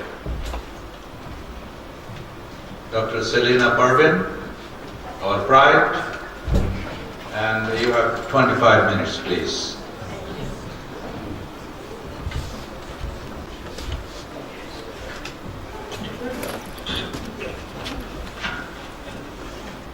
Assalamu alaikum and good morning, ladies and gentlemen. And I'm very pleased to be here today. And first, I'd like to thank Dr. Aziz sir for introducing me. Also, I'd like to thank the organizing committee members of the International Conference on Food, Agriculture, Health and Environment, especially Dr. Amar Hussain, President of BSN, and Dr. Umaira Akhtar, General Secretary of BSN, for inviting me to be here today. And I also am very happy to see my teachers and friends and ex-colleagues and fellow microbiologists. So I'm from University of Maryland. The University of Maryland is located on the east part of USA, which is approximately 200 kilometers from Washington, D.C., the capital of the United States. And this area is famous for seafood, especially oyster and bluegrass plant. And moreover, that region is famous for the tomatoes, other fresh produce like corn, beans, and soybean. So the major goal of my research is to improve the safety and quality of seafood, poultry, and fresh produce. Today, I will be sharing with you major findings of my research in salmonella on poultry as per request of our President of BSF. As you know, I presented part of this presentation in January here and in ICGRP. So let's talk about salmonella in poultry. This is more than 2,500 cell types. There are two types of salmonella. One is typhoid, another is non-typhoid. And my presentation will be focused on non-typhoid salmonella. It is a food.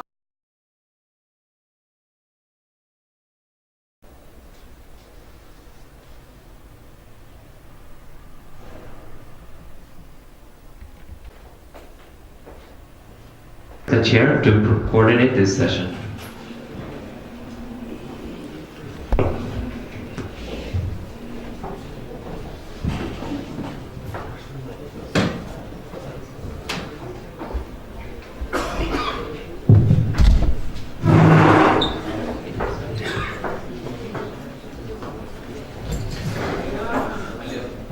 Assalamu alaikum. Good morning to everybody. So we are going to start the third day of our international conference. Now, the first keynote speaker is Professor Mozammil Haq, Department of Microbiology, Dhaka University. He will be talking on biopesticide. May I invite Professor Mozammil Haq to take the dais.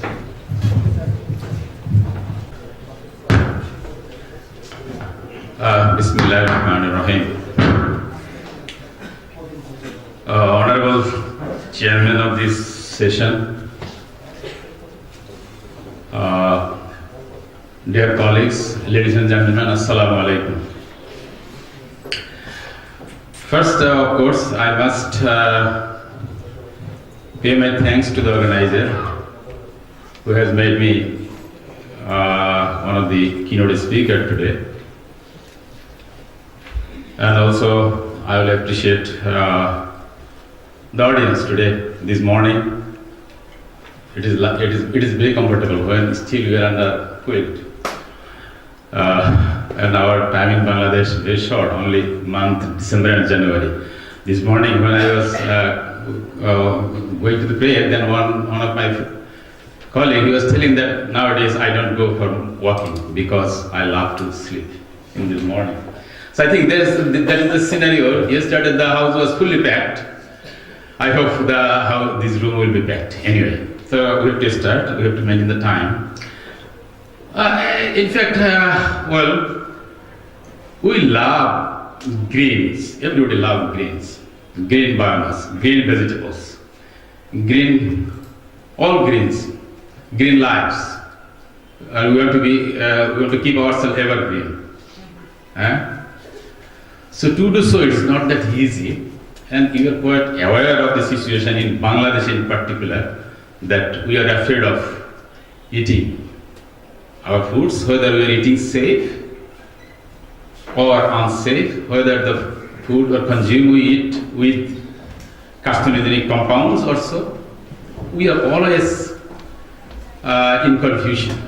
We are always in doubt.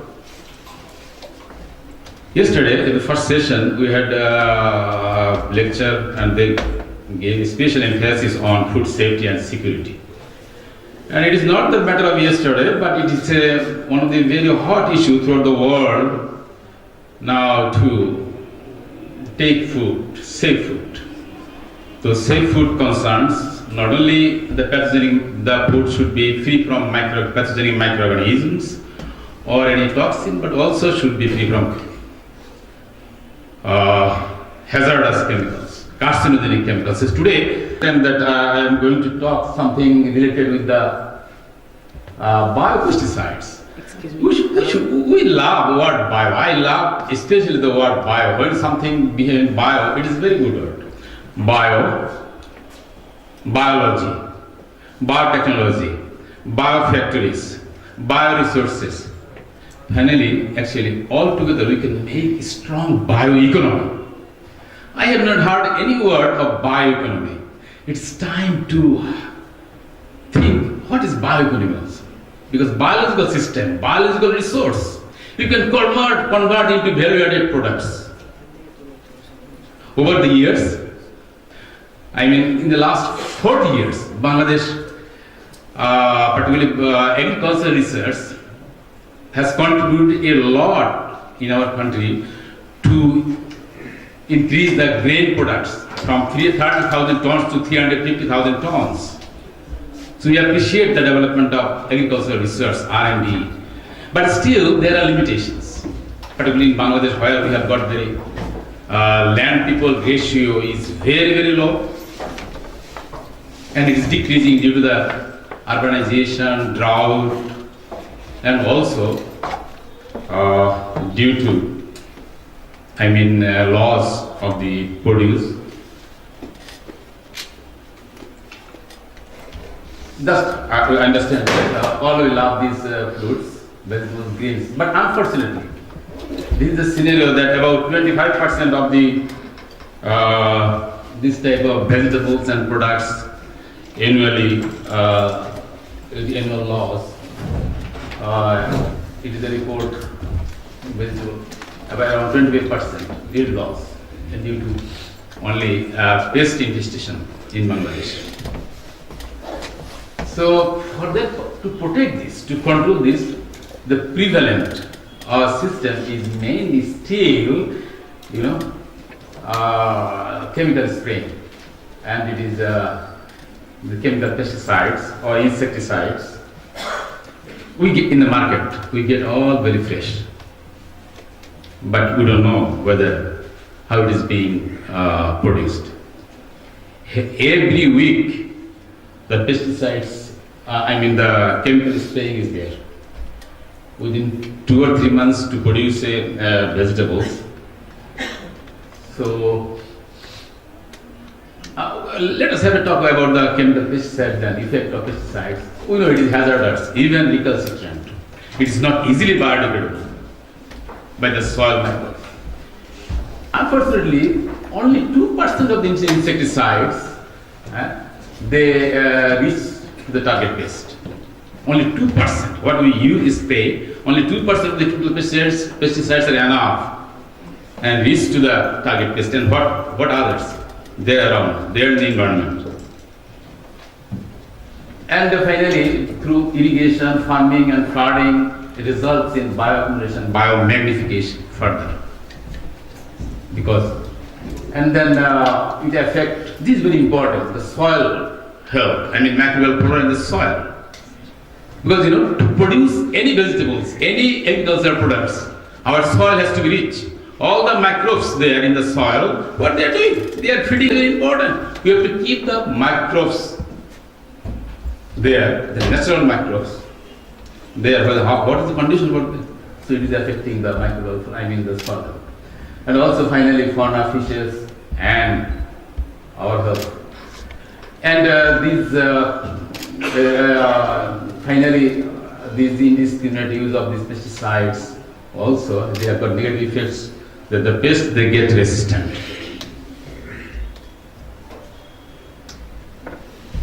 Have a look at the pesticide consumption over the years has been increasing. Pesticide uses in Bangladesh. It is a little bit earlier slides. They are not all biodegradable, many of them, but the catabolites still, they have got negative impacts on the microbial flora. So how to solve this problem? Usually we say, many of you may be aware of the IPM techniques, integrated pest management. Integrated pest management actually include, in our country, there are some hormone trap and some barriers and some other systems they are using, and mainly chemical system, chemical sprayers I am talking about. But hardly we don't have any biological approaches, still not effective biological approaches to control this pest. So here, BT foliar spraying, today I will talk about Bacillus thuringiensis, bactericide. It will be, our application will be through spraying, not the transgene. I will talk about the situation of the transgene. So, we are talking about bacterial biopesticide, that is Bacillus thuringiensis, one of the bacteria. Many of you know about this bacteria already. So it is one kind of bacteria. These bacteria, they produce protein-like proteaceous insecticide crystals. In fact, this is spore-borne bacteria. And besides that, they do also produce some parasporin, which are protein, actually endotoxin, which work against the pest. These proteins, it is called cryproteins, crystal proteins of cryproteins, very, very specific. For particular organism, they will produce particular endotoxin, which will be effective against particular pest. Because this mode of action is receptor based. Every pest has got their own different receptors. So you have to find out the appropriate endotoxin from the appropriate bacteria, which will fit with the receptors of the pest, and they will work. It is just pest order, limited, different types of pests are there. So, just the mode of action of these endotoxin or cryprotein. This is the crystal protein. This is actually, we say it is crystal protein because the protein is something like crystals, different forms. So there are crystal. How they do the work? This endotoxin or crystal protein, when ingested by the larva, when they enter into the gut of the larva, maybe it is first nistra, second nistra, larval stage.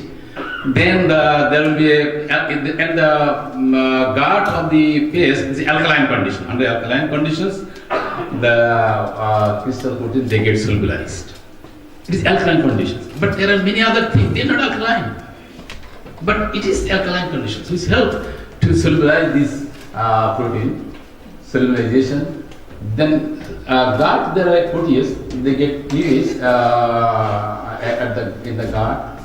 And toxin monomer binds to the receptors. Then it starts to penetrate into the gut initial membrane, and then receptors, and that protein, I mean the protease separated toxin, they get oligomerized, and finally I oligomerized these the protein. They get access and make through the pores. This is the pore formation house. So once the pore is formed, then you can understand the electrolyte balance will be imbalanced and the paste will be paralyzed. So this is the mode of action of this protein. So we are talking, I gave you mention that it is a spray. What we will be doing, we will be produce this endotoxin finally, and we will spray over the gut, over the plants containing pest. But also we know about the transgene. We know about Bt cotton. We know that this gene, I mean this glycoprotein respective genes can be transferred into the plant or in the crops. But there are problems. You know, you have heard about the Bt brinjal in Bangladesh. This has been developed in India and also in Philippines, India, and it is a Monsanto segment. And our government, they have already introduced, but not in India, not in any other country, not even Philippines. Because that report, it is one of the report from the magazine. Because to check, to get the product out of these, when you go transient, there are a lot of needs a systematic study for whether they have got some allergic reaction or they have got immunological reactions, they have any problems. Actually, this Bt brinjal, this product, there was a study in New Zealand by these Hindman white blood counts, also AST, higher aspartate transaminase in blood, which affect liver, elevated bilirubin, plasma stercolinsterase, smaller ovaries, enlarged spleens. These are the parameters, indicators, and they got significant potential adverse effects on these parameters. So there is the reason, but unfortunately our country, they did not bother about this situation with the Bt brinjal introduction. Why am I talking about this thing? Because this is Bt transgene product is successful with the cotton. Very, very successful. That is not consumable, that is not food. But regarding food, we have to be careful. When we have to eat some endotoxin gene in the food, people have got psychological tremor also as well. So this is one of the issues. Anyway, simple thing is to produce the toxin, produce this protein, and spray over the pests. Spray over the plants. That is our technology, our purpose. Today's research. In this connection, every country has got big studies, national studies even. India, Pakistan, and other developing countries, even developed countries, they have done their complete studies on this very interesting work about, these bacteria. Every country, they have got national studies. Unfortunately, but we are fortunate that we have made it. So today I will be very fast because time is not enough, because it is our 5-year works. Today I will try to discuss on isolation, identification of this bacterium from different parts of our country, classification of this bacteria, then abundance and diversity in Bangladesh, selection of potential insecticidal strains, characterization of cryogenes and cryoproteins. Of course, we have to do bioassay. Finally, production and application. We try to succeed to apply in the field as well. Because these bacillus bacteria, we have collect our sample from different parts of the country to represent the type of Bacillus thuringiensis available in Bangladesh. Well, this is method, Bacillus thuringiensis, how to get from this soil to Bacillus thuringiensis. Methodology is a group methodology, microscopy, biochemical, genotyping, pricing, crystal proteins profile, bioassay. Then finally, mass culture, mass production technology in bioreactor and spraying in the field.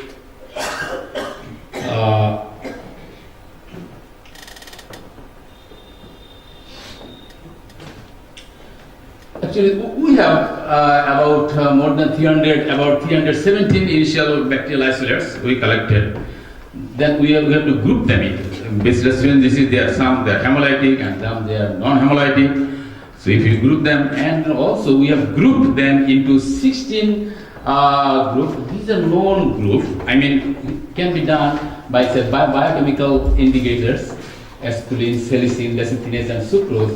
Then initially we have this grouping is very useful because based on this grouping you can find the appropriate pest against this group. Once you can make the group, then it can be also technology, fermentation technology, how to produce how to grow the cell. Yesterday Dr. Mone, he was talking about that we want to make healthier bacteria, we have to feed them. Then I told, what are you doing then? So yes, now we have to come to you because you have good facilities at the Department of, the CARS. We have several bioreactors planned, and it is the best. We have more bioreactors set up. So this is a process that I show the way we start from the colony, and this way we have to scale it up, and we have done it. And this is the actually process to make a successful bioprocess. We have to use our own ingredients, not the ingredients based on only glucose peptide, which is more expensive. So it is solvent extract is very cheap. And molasses, is further cheap. It is carbon and nitrogen source. And these are two major ingredients for if you want to grow some bacteria in large scale. Then we try to replace the basalt salts. We need mineral salts to grow the bacteria, all of you know. In that case, why basalt salt is rather more expensive? Why not seawater? Because we have longest bees and we have water over there. So also use seawater in place of basalt salts.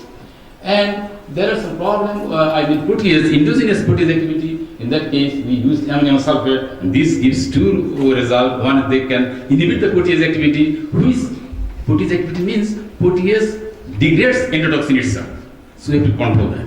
And we control successfully with the ammonium sulfate.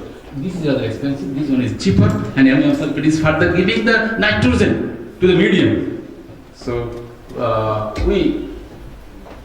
we had detailed studies on this, how to develop this bioprocess. Statistical package, we worked on molasses, soybean, and seawater, and cysteine, and we made a very critical statistical fermentation optimization data. We had to work a lot on this issue, and so finally seawater, molasses, and soybean founded the best and cheapest substrate to grow the cells. This is cells, this is spore. It is very good correlation with the cells and spore. And once the spore is there, definitely there will be formation of the crystal protein. And this is the crystal protein. It's a very good correlation. And the amount of crystal protein, this level is very, very high. Finally, further about these critical studies of molasses, soybean extract, and protein inhibitor. This also will make dry. Our purpose not to make the endotoxin dried, not in the powder form because it is expensive. We can just directly the liquid solution can be sprayed over in the field. So we had field application, chemical treatment. We parallel our comparison over the cabbage field and cauliflower. This is one of the indicative figure from that results. You see this single figure here, but it represents the total cabbage in the field.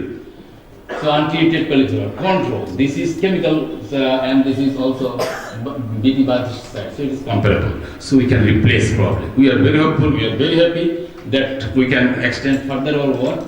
And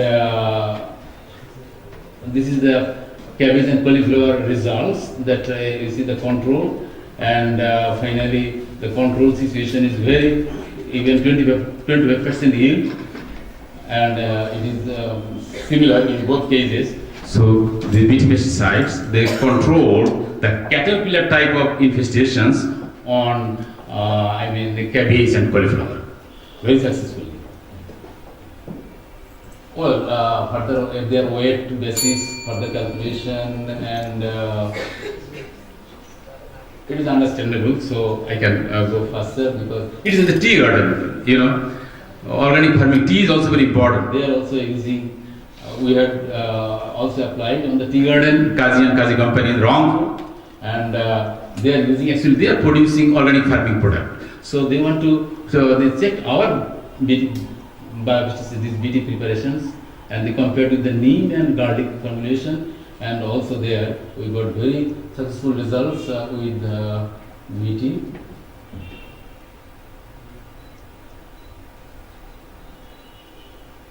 It was compared between BT biopesticide, neem and garlic formulation. 3 treatments are compared, and this is garlic treatment is also very effective but expensive. BT will be much cheaper, and it is comparable results there. Well, there are a lot of pests, a lot of vegetables and banana. Why I am showing these slides? Because we are going to continue our work because we have a big bank of the BT strains. So we are going to check. We are continuing our search of the with these BT against different pests. And well, I want to go back.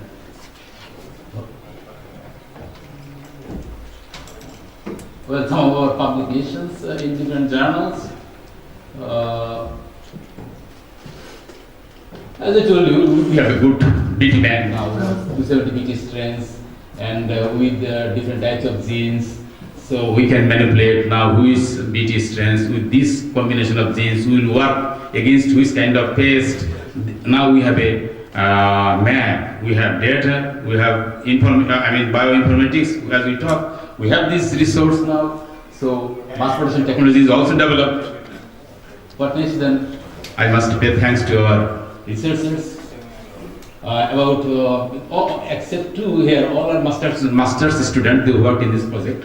So I am very much thankful to them. And you understand. So and USDA, United States, they have we got grant from them. Also we appreciate and acknowledge our Ministry of Education, ERD, and other regulatory bodies behind these work. Thank you all. Thank you, Professor Mozammil Haq. Since the topic is very interesting and eco-friendly, so I invite comments from 2 audiences. Maximum 2 comments, please. If you have any. Okay. You are coming from UK now. Okay. Tell me. Now, as you're applying this list as a pesticide to product, was the residue level in the finished product consumption? Residue level of the organism in the finished product? Because I was thinking that there is nothing at all. Finished product, residual level of organisms. Yeah. These BT. Mm-hmm. You see, BT here very low amount, only 10%, in some cases it is no. Others are the protein, the endotoxin solution. There is the endotoxin there finally. So if there is endotoxin, protein, and there is biodegradable, and there is their same, that protein. As I told you, it is receptor based interaction, no problem. if there is endotoxin, would that be detected if you do parts per billion or parts per million test? Because I'm just thinking on the other end of the food chain, we have to screen the product for organisms or even any toxins or anything. Would it be picked up or would it be just all clear? The residual toxin? Yeah. Residual toxins? Mm-hmm. You see that residual toxin at the end, they are getting so many treatment. And even though they are present at so low level, they have no problem, even not they work again as allergen even. Because there are a lot of treatment. For example, from farm to fork, there are so many steps. Yesterday, Professor Serena was telling, how to get the product from farm to fork. Anyway, there are a lot of treatments. That's why they are. Okay, next. In one of your slides, it's a very interesting study, that you mentioned that antimicrobial was allowed to use in Bangladesh, but not in the Philippines, India. And I just wanted to know the study there, so as well as epidemic and other things. So, did you find any reference to that? Did they use it on animals to bring those? Yeah, they used by common people. animal testing. It was animal model test here. You have that experience? It's like in 1 year, maybe one person will consume maybe 4 or 5 or maybe 10 billion of things that are really lower. So even though it's allowed, safety issues should be. That's the problem, and that's why you see, as I told you. I think that we are kind of relaxed. Yeah, we are relaxed. We are relaxed. Bangladesh is very, very relaxed. They all come in. You are the one who will be raising the voice on that problem. Oh, there are a lot of voices in favor of this problem. But still, when the authority will want it in this country, that will be happening. Thank you, Professor Mozammil.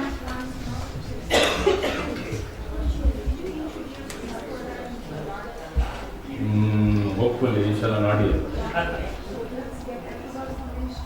Yes. Well, this study can go on for hours, so you can contact Professor Mozammil later on. Thank you, Professor Mozammil. Our next keynote speaker is Professor Mahfuzur Rahman Shankar. May I invite Professor Shankar to come to the dais. Hello, can you hear me? Can you hear me?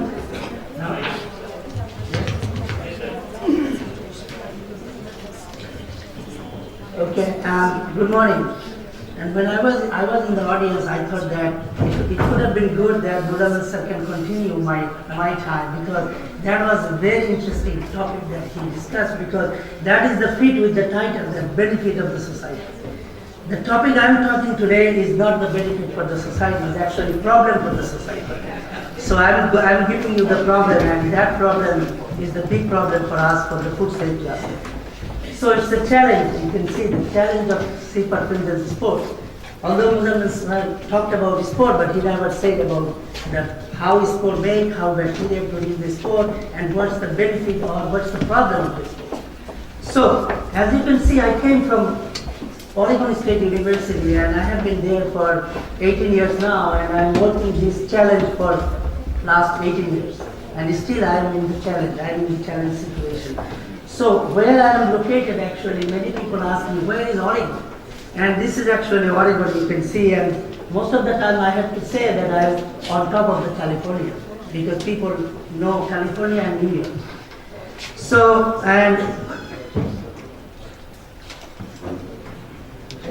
okay.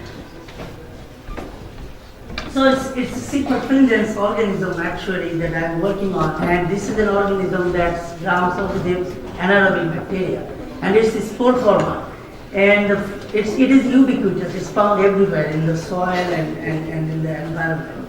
And the most importantly, this organism, you can see the produces spore, and that's the spore-laden bacteria. And this is the spore, and the stage part we call the mother cell. And this is spore-laden bacteria, and free spore you can see here. These are the free spore. So these organisms actually is very important because it causes many types of disease in the human. And most importantly, there are 3 types of disease, and human is cause food poisoning. And the non-foodborne disease sometimes we got from antibiotic associated diarrhea. And if you can see, if you are in a hospital and you are taking antibiotics and you are eliminating your normal flora, and you are getting a co-infection from the hospital. And most of the time it comes from C. difficile. And C-Perfringens also cause some of those diseases. This is the problem, I think. So, and a lot of animal diseases, and especially poultry, has affected for C-Perfringens.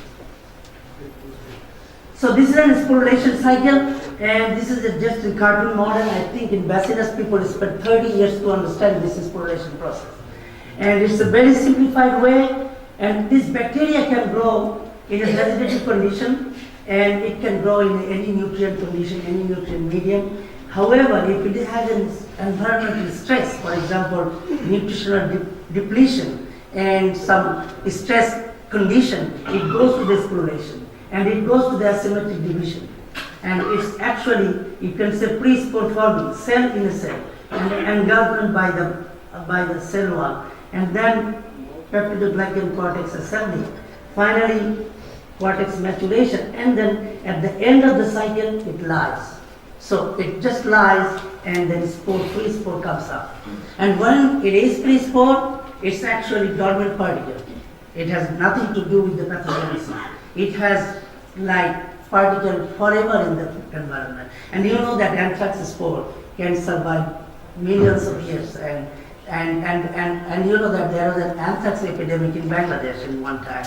And I will show you today that I found in the news and everywhere that cows and all the body is buried in the ground. But that's not the way it should be done, because spores never die when you put it under the ground. 100 years later, when you dig the ground, spores will come out. And so it needs to be burned out. It needs to be completely destroyed. So anyway, this is the spore, and this free spore is, as I said, is survived forever. And when it goes to the germination process, means tiny amount of the nutrition, it goes to the germination process and is becoming again a vegetative cell. And this is a challenge, that how we can decontaminate this spore. And that challenge, I will be giving you some of the experiments that we have done. So this is a cartoon, you can see sporulating cell. After compression of the spore, these are the free spore, free particle. When it goes to the germination, that means it goes any type of nutrient, it goes to the body, it goes to the germination and becoming vegetative cell. Interestingly, when it becomes vegetative cell, you can kill it very easily. Even 55, over 55 to 60 degrees, you can kill this vegetative cell. So germination is one way, is an effective process to inactivate this spore, because you can germinate and then inactivate. So this is a spore structure. It's very interesting that you can see many layers of the spore. So that's why we were working on a spore inactivation strategy. And because it's a big challenge, because pasteurized temperature is ineffective. What is that? 65 degrees, it cannot kill a spore. And high temperature damages the food. You cannot do 100 degrees, then you cannot eat the food. And chemical preservation, most of the chemical preservation is ineffective. So far, the usable product. So the first project we do the high hydrostatic pressure. It is called high pressure processing. And this one, first time when we tested, and we already published the data, we combined the combined effects of pressure, temperature, and pH. Because only pressure did not affect spore, although it can kill vegetative cells very, very easily. So you can see here it's a very new technology, and it's alternative to thermal inactivation, because people don't like heated food products, especially in the USA. They would like to get a fresh product. And it has, you see, no effect on any food ingredients like vitamins, color, volatile flavors, everything are the same. Aroma has become same if you use high pressure processing technology. And importantly that you can see this is very effective against bacteria. However, it's not effective against spore. So we tested first time on vegetative cell, and we found 5 decimal reduction, and with the 650 megapascal pressure. However, no effect on spores. So that's the challenge. Why is spore we cannot kill with the high pressure process? So then we become and try to get the spore inactivation strategy. For example, we try to check 2 different pressure and then 2 different temperature and then pH and try to get the time as 15 minutes, and then we see whether pressure, temperature, and pH can get some better effect. So you can see here just a summary of the data. You can see these are the food poisoning strains. These are some of the strains that are not related to the food poisoning. It's related to antibiotic-associated diarrhea. And you can see we could not kill very well. Just 1 log, average is 1 log decrease or 1 decimal reduction. And here we have 3.7. So this works better against non-foodborne strain, not the food poisoning strain. And the next one you can see here, when you use 75 degrees centigrade and 650 megapascal, we could do better than the previous one at pH 4.75. But still we are not happy because we don't want it to go that high temperature like 75 degrees. So what the conclusion is that it's highly effective against non-foodborne isolates, but moderately effective. We don't like moderately, we want it highly effective. So it still is a challenge. So the next one that we wanted to see, as I said, germination is a criteria. You can germinate and kill the spores. And we wanted to see the inducing germination and then do the high pressure technology. So this one again published in Food Microbiology. And you can see here, we wanted to develop the protocol that we have an effective protocol that can induce germination of 100% of the spore. And then we treat the thermal treatment or high pressure processing. So first of all, we show that AK, I told you that AK means asparagine and potassium chloride. And you can see AK induced germination at high temperature. So this is the germination, maximum germination. So even if 60 degrees centigrade, spores germinate. So that's better because we want a little bit high temperature, like intubate at over 55 degrees. Because over 55 degrees, vegetative cell will be killing anyway because it's anaerobic. When you have the oxygen, bacteria will not survive. So we tested many strains and we found it's better. AK at 55 degrees germinate better. So what the strategy here is spore, we intubate with AK because we induce the germination and then we count the bacteria, and we found that you can see here, white bar is the BHI, normal media. So log reduction increase when you induce the bacteria. But during the spore, even if 60 degree incubation at 55 degree, there is no killing of spore. But if you have a germination and then incubate 55 degree, spores are dying. So this is one important thing is that in germination inducing death of the spore during high temperature. So the next strategy is that we germinated at 55 degree and then we treated high pressure inactivation. And we found that you can see no germination, no reduction. And in 10 minutes at 586 megapascal, little bit better effect. And the no germination 10 minutes, no. Most better is made by high pressure technology. The third one is see that most importantly from where we get the food poisoning is the environment. And food industry is suffering because contamination source is the environmental space, for example, is the food contact surface. Because when you're preparing food, is the billions of billions gallons or billions of billions tons you are preparing in the industrially. And this is the one is the most important. So we wanted to see how can we inactivate spores in food contact surface. So this is again published in Food Microbiology. And you can see here just a summary.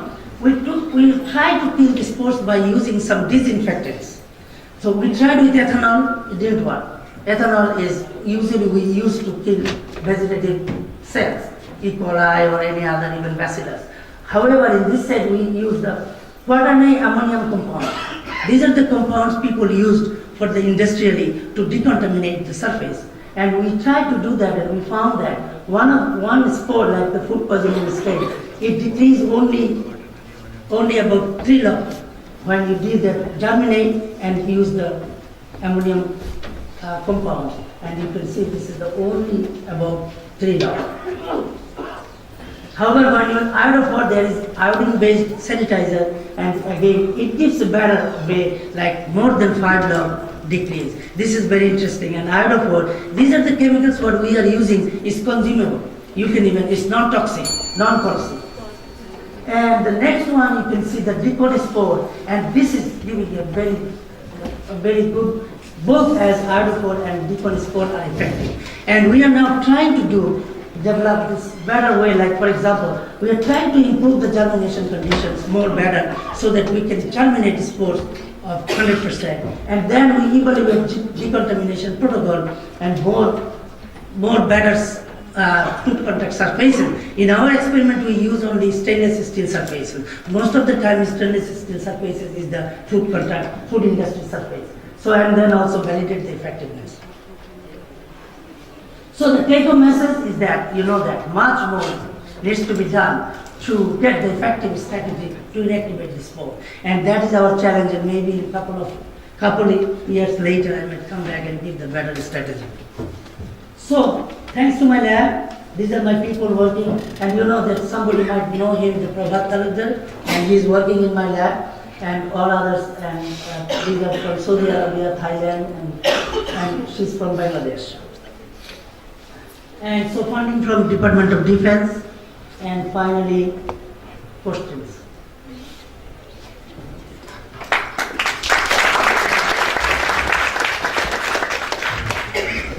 I can invite 3 questions or 3 comments. Please. Thank you, sir. It was a very organized talk and I truly enjoyed it. So I've got 2 basic questions. First one is the human intestine that will be used as the platform for its germination. So is it the only human intestine or other animals could be used as vehicle for its propagation in the environment? Number 1. And number 2 is as you germinate the spores and design a strategy to kill the cells, so when they are challenged with the adverse condition, do they revert back to the spores again to protect themselves? Okay, the first question is that the animal is another source, and the normal flora. We are normal flora, human and animal. Poultry is normal flora. That's how it's get contaminated. So poultry source is another carrier. It becoming through there and it goes through environment. And a lot of the food animal has the intestinal tract is the normal flora. So it's not only human.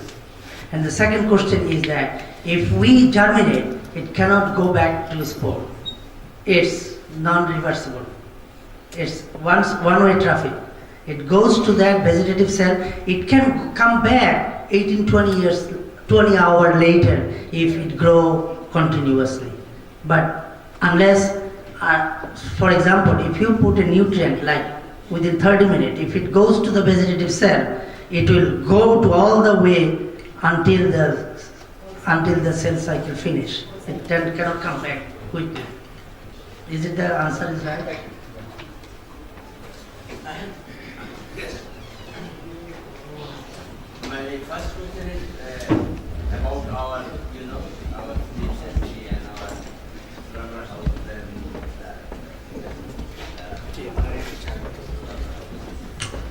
the condition is very important. What is your suggestion? Keeping in mind of our situation, how we can decontaminate our and number 2, the bird is also a big carrier for this sort of transmission. So there is a big chunk of birds coming from the migratory birds, especially from the European. Do you think that there will be a big cross transmission for this? It's possible. The first one is that how can we take care? That's a big challenge, and then even if yes, I understand that. So make clean. That's the one thing, because if you dispose the thing very quickly, that's the one good thing. Because a lot of the time slaughtering place. Slaughtering place. We are eating meat here. As I said, since it's Bangladesh, I'm not getting any sickness. If it is in USA, the slaughtering house, if you go to the meat market, they are chopping meats in the same wooden piece over and over. If there is a contamination of spore there, and you are getting contaminated meat at your home, and there are a lot of cases came in USA from the kitchen. And the kitchen, cutting board is the source. Because if you cut meat there, if you are not cleaning particle of the meat, it be contaminated there. So I would say just cleaning. That's because you cannot spray. As I said, we don't have good spray recommendation that can kill this spore. Thank you, Mr. Roman. If you haven't submitted your presentation, please do so. Thank you. Our next speaker is Dr. Aminul Islam. Please.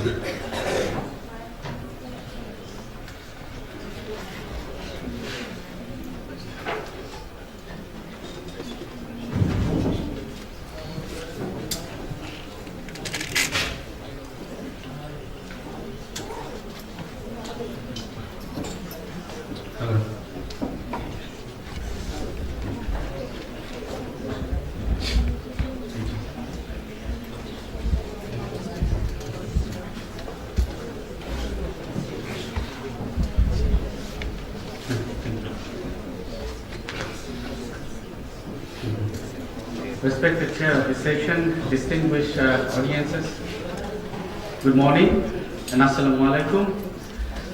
As just presented, Mahfouz sir, he was presenting the problems, and it's not the microbes for the benefits of the society, and unfortunately I will be also adding up some problems, and mostly I'll be talking on the antimicrobial resistance, basically the extensive resistance in gram-negative bacteria. I will try to give you some updated information on our situation, putting in the perspective in a global context. So I am working working for ICDDRB at the Enteric and Food Microbiology Laboratory. Sorry. So the antibiotics is a very common term and it's very popular, and is basically it is widely popular and common name, and it is called a magic bullet.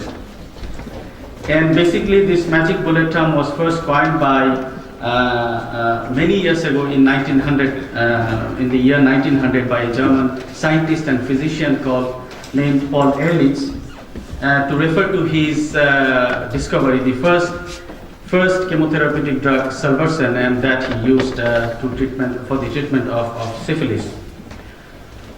And now antibiotic is the part and parcel of our daily life. But can you imagine a day when this magic bullet don't work anymore?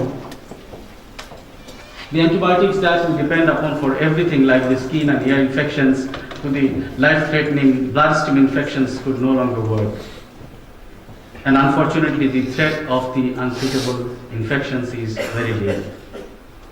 And in my presentation, I would basically try to describe the context by using the examples of two recently emerged antibiotic resistance mechanisms. One is the carbapenem resistance mediated by the New Delhi metallo-beta-lactamase, and the other one is very recently emerged plasmid mediated colistin resistance MCR1. I will talk more on the NDM than the MCR1 because MCR1 is very recent and we don't have much information on this. So NDM, as I mentioned, stands for New Delhi metallo-beta-lactamase, and it's a carbapenemase class B molecular metallo-beta-lactamase. It was first described in Klebsiella pneumoniae and E. coli in a Swedish patient who was originated in India in 2008. The most striking feature of these organisms is that they are resistant to almost all available antibiotics. Up till now, we have 13 different variants of NDM, and these variants basically arise from the site mutations within the gene encoding the beta-lactamase. The NDM1 gene is predominantly located in highly promiscuous plasmid, and that's how it's transferred from one bacteria to another, regardless of the species boundary. So although the first report on NDM1 came in 2008, these resistance mechanisms came under the spotlight of the global attention in 2010 when Kumarasamy published the first systematic epidemiological surveillance of NDM1 producing bacteria from India in the very popular journal Lancet Infectious Diseases. And within a month of that publication, it spread out very furiously, and NDM1 had been reported from 6 out of 7 continents and at least 50 different countries. And most of the initial reports reported that they have a link of the emergence of NDM1 producing bacteria with traveling to the Indian subcontinents, like India, Pakistan, Bangladesh, Sri Lanka. However, later on, publications were also made which show that there is no linkage with the traveling to Indian subcontinents. But essentially, the Indian subcontinents and the South Asian countries, as you can see here, the purple color, are considered as the highly endemic countries for NDM1 producers. And very recently, as I mentioned, one other resistance mechanism has emerged, and this is the plasmid-mediated colistin resistance mechanism, MCR1, and it has been found in both humans and animals. Colistin actually is a very old antibiotic, and is not a new phenomenon that we have the resistance against colistin. But the thing is that colistin resistance used to be chromosome mediated, and now in China they have found that this resistance mechanism is mediated by the gene which is carried by plasmid, and we are anticipating that these resistance genes can be transmitted very widely, like we have the example of NDM1. And as you can see an example, within a month of this Lancet Infectious Disease report, we have now superbugs roaming around in Europe, especially in Denmark and perhaps in Britain. And it's also in the food chain. As you can see, the new superbugs resistant last resort of antibiotics turns up in Europe. It's basically colistin used to be used for the treatment of the carbapenem resistance bug, and now we don't have anything to treat the infection that are caused by the carbapenem resistant organisms. But why this is happening? What are the reasons? The most common reason and the most anticipated reason is that we're using antibiotics in excess amount. And this was predicted, and as was predicted by Alexander Fleming, the man who discovered penicillin. And he was awarded a Nobel Prize in 1945, and shortly after the award ceremony he gave a speech where he mentioned that the thoughtless person playing with penicillin treatment is morally responsible for the death of a man who succumbs to infection with a penicillin resistant organism. So for us, the factors that are driving this excess use of antibiotics are basically very common. It's the over-counter sales of antibiotics, the unnecessary prescription of antibiotics, inappropriate doses, and countries like Bangladesh and India, where we have lots of pharmaceutical industries and many of them are producing antibiotics, so antibiotics are relatively cheap and readily available. And the pharmaceutical companies are also providing high incentives to sell the antibiotics. So it's not only in humans, but we are also using antibiotics in excess amount in the food chain. In a report from US CDC, only in USA, possibly 80% of the antibiotics sold every year go to the farm animals, not to the humans. And in the food chain in animals, the antibiotics are not used for the treating the sick animals. The antibiotics are used as a growth promoting agents. And when antibiotics are routinely used as a growth promoters in a sub-therapeutic level, then the weakest bacteria will be killed, but the strongest will survive. And that are the resistant organisms. And then the people who are in a close proximity with the animals, they have a high risk of getting in touch with these organisms and be colonized or get infected. And the food that are prepared from these animals will also be contaminated and subsequently get into the humans. So you can see this current report from Center for Disease Dynamics, Economics and Policy. It's a US-based organisms. They presented a striking figure. It's from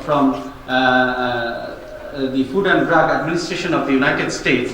They found that out of 41 antibiotics approved by FDA for use in the animal sector, 31 are characterized as medically important for human use.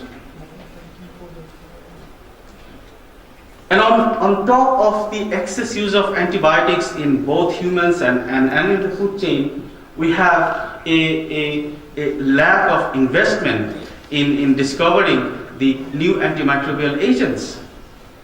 So it has proven hard and difficult for the pharmaceutical companies to invest more on the discovery of new antimicrobial agents. And that's how the antibiotic pipeline is dry. The last antibiotic, it has been almost 30 years since a new class of antibiotics was last introduced. So we don't have anything in the pipeline. So what could be the consequences? What could be the consequences? The same report, published by the Center for Disease Dynamics, Economics and Policy in the US, they say the worldwide toll currently due to AMR is 700,000 deaths, and they say that it's even the low estimate. But if we can't get this under control by 2050, the worldwide toll will be around 10 million. So it's a lot of deaths. So now, given this global context, I will be sharing with you some of our studies that we have done to give you a kind of overview of the situation of our country. So we have done the first surveillance of NDM1 producing organisms in Bangladesh, and it was the same time when Kumar Sharma published the famous article in Lancet Infectious Diseases in 2010. So to estimate the burden of the NDM1 producing bacteria, we designed two studies. One is the prospective one and the other one is retrospective one. In the prospective study, we tested around 1800 clinical samples, consecutive clinical samples, and we isolated around 400 gram-negative organisms during the period of October 2010. It was both hospitalized patients and from the outpatient department. And in retrospective study, we isolated a huge number of E. coli and Shigella, which were isolated between the period 2009 and 10. We also analyzed some of the ESBL producing isolates that were archived in our laboratory, and we tested all these isolates for NDM1 gene. And we found that around 3.5% of the isolates were positive for NDM1, although we found around 14% of the isolates were resistant to carbapenems. The Klebsiella pneumoniae was predominant species as usual, followed by E. coli. And all patients had a history of hospitalization and antibiotic therapy in the last 3 months. In our retrospective study, we found that around 2.4% of the ESBL producing K. pneumoniae was isolated during the 2008 were resistant to carbapenems and NDM1. It's the same time that the first report came in 2008 from the Indian subcontinent.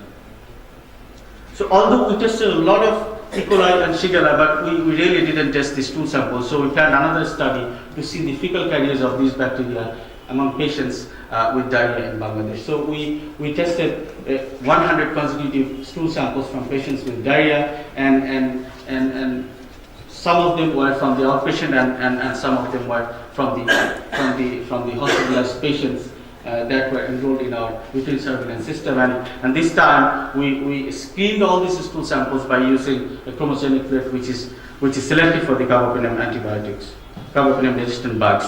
And we found around 9% of the isolates were positive for NDM1, although we found 34% of the isolates were resistant to carbapenems. We isolated a total of 13 NDM1 producing isolates from these 9 samples, and we found E. coli was predominant, followed by Klebsiella pneumoniae. But interestingly, none of these isolates were associated with infection, as reported by the routine diagnosis from our clinical microbiology laboratory. So we think that these are fecal carriers of the patients. And when we characterized these isolates, we found that these organisms were resistant to all antibiotics except for 2, tigecycline and the colistin. But now we have this new mechanism of resistance against colistin. So we are thinking that we are almost at the age of the post-antibiotic era. So apart from this NDM1, we also looked for other ESBL genes, and we found most of the isolates were positive for CTXM1 and 15, and most of the fermentative isolates contain plasmids one or more. And we found some of the plasmids were also carrying the NDM1 gene, and these are self-transmissible through conjugation, and we also try to see the presence of NDM1 gene in plasmids by doing solvent hybridization assay. So given this perspective, we also think that these NDM1 producing bacteria are widely disseminated in the environment, particularly in Dhaka city, because we have a huge population density and clearly lack of it, the basic sanitary infrastructure and drinking water. And we have the easy access and over-the-counter sales of antibiotics, and all these things create an ideal situation for the antimicrobial resistance to be disseminated in the population and the environment. So recently, Mark Tolman and his colleagues from Cardiff University and UK, they have done a survey, and they tested environmental samples from Dhaka city, and they found around 62% of the environmental water samples were positive for NDM1. They have collected samples from 7 different locations, and they found NDM1 producing bacteria in most of the locations. We have recently completed another study where we tested the wastewater samples. And the WHO, the World Health Organization, expects that the most of the countries or most of the member states will take up this action plan and develop their own national action plan or regulations reflecting this global action plan. And they definitely start implementing this action plan right away, because we have to run very fast, because we are already running short of time. We don't have enough time. We don't have the luxury to stay back. And we have to keep in mind that bacteria needs only 20 minutes to make a new generation, but a pharmaceutical industry needs at least 10 years to come up with a new antibiotic. Thank you very much.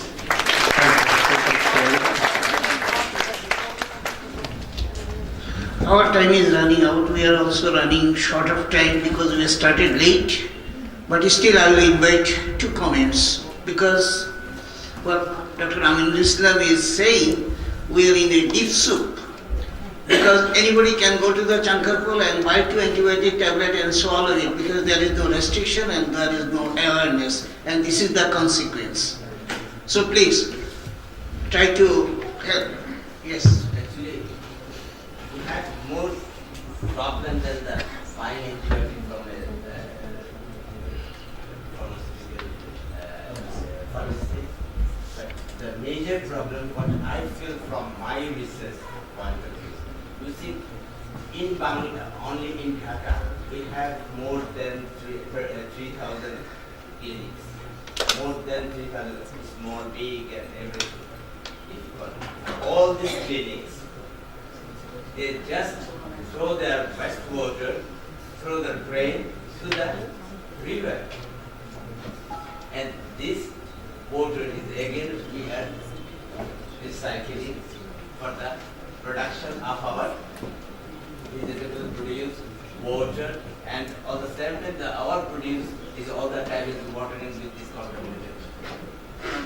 So everything is cycling. The average that happens medical college per liter only ciprofloxacin and talking about ciprofloxacin 12.5 microgram per liter ciprofloxacin of the running water.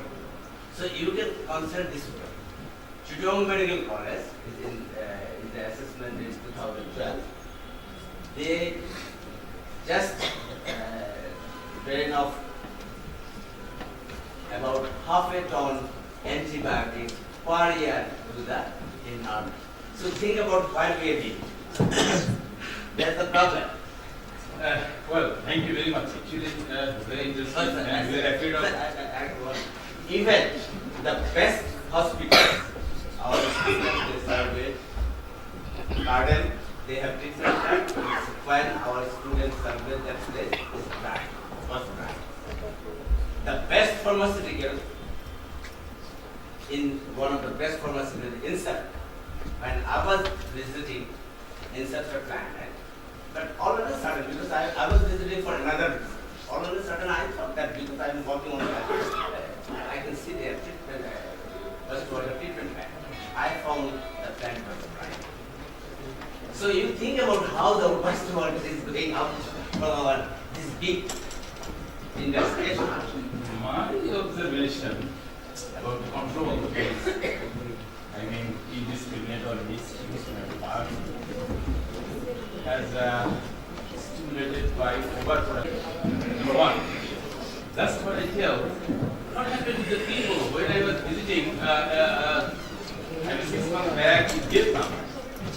I need dental floss to buy around 9:30, I remember, in the PM. Then probably 5-6 kilometers in the city, I could not find any single pharmacy in the city. I have not seen any pharmacy within at least 5 or more than that, 8 kilometers down the city center, something like that. How they living? What is their remedy? Or what are their drugs? So, availability of drugs is the main concern, which is opposed to so many sense. Okay, we have to go for alternative drugs. Okay, Professor Muzammal, we will think about it and everybody should think about it. Thank you, Dr. Avinis Club. Thank you. And I want to close the session right now because we are already half an hour late in our schedule. I'd like to take this opportunity to thank Dr. Mamun Rashid Chaudhary, Professor, Department of Biochemistry and Molecular Biology, and my teacher to for chairing this session. Thank you very much. Now I invite Dr. Farhana Arpino for presenting keynote speech. Okay, Farhana.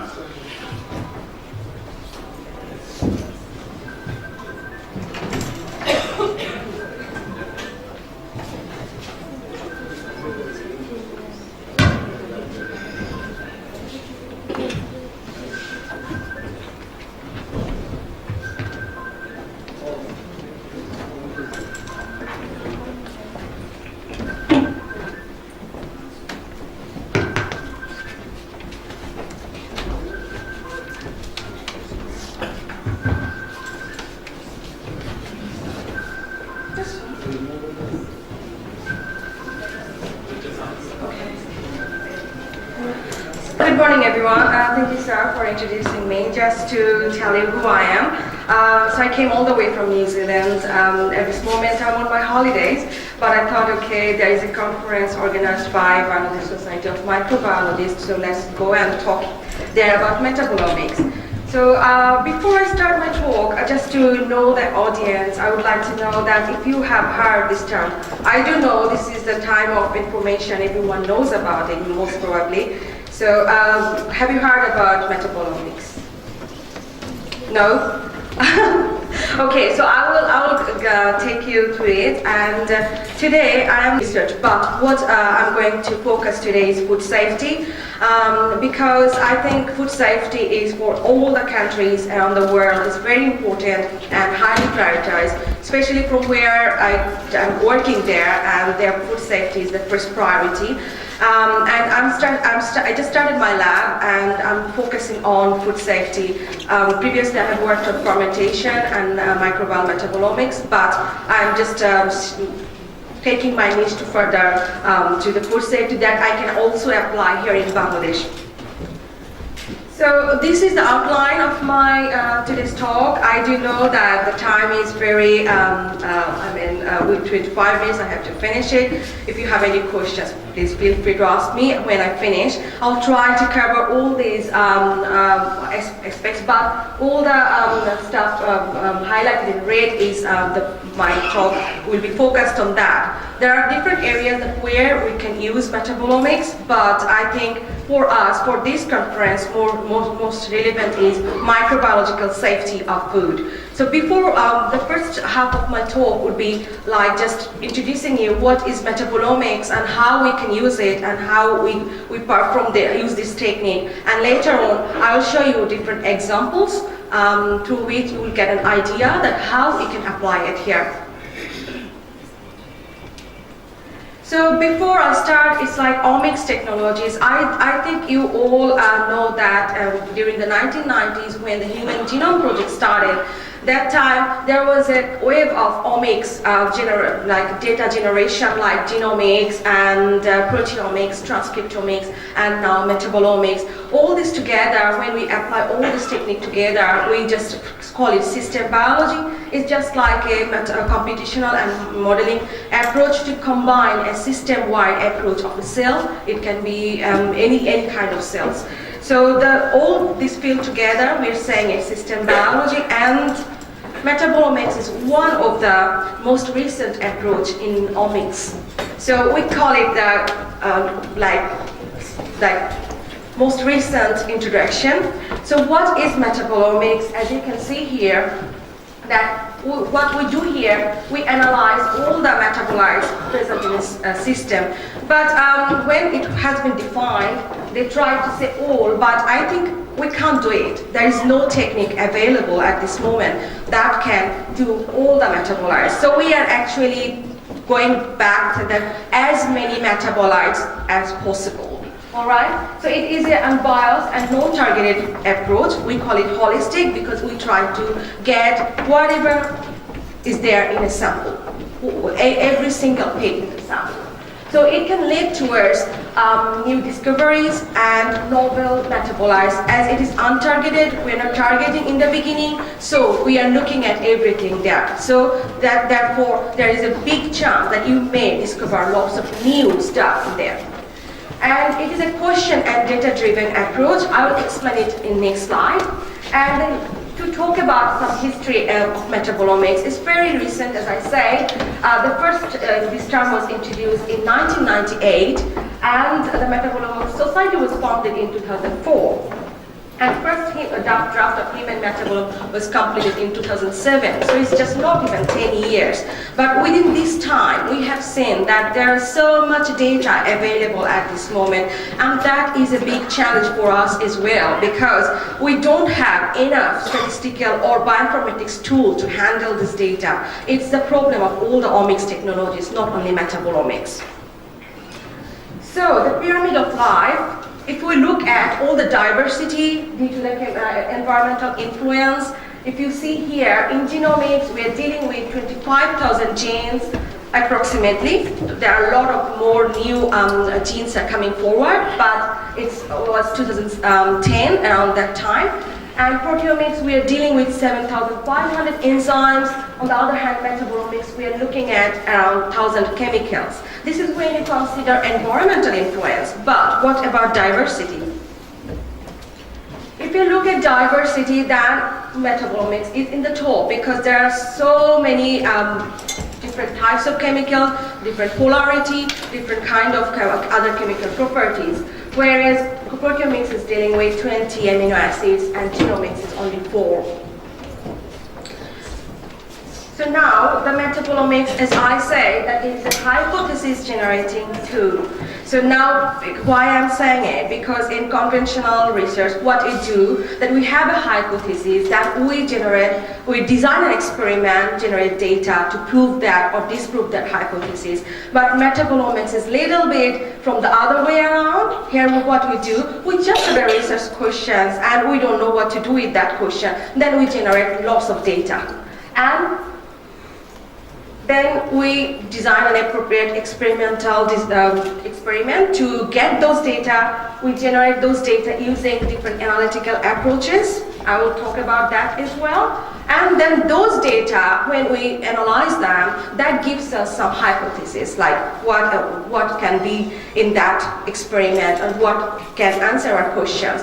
And then we are designing that experiment. So it is a little bit different. So when I started first working with metabolomics, I talked about it, and that time I said, many people said it's a fishing expedition, and I said yes, it is. If you want to catch a big fish, you have to go for that expedition. I know there are risks, but you have to go for it.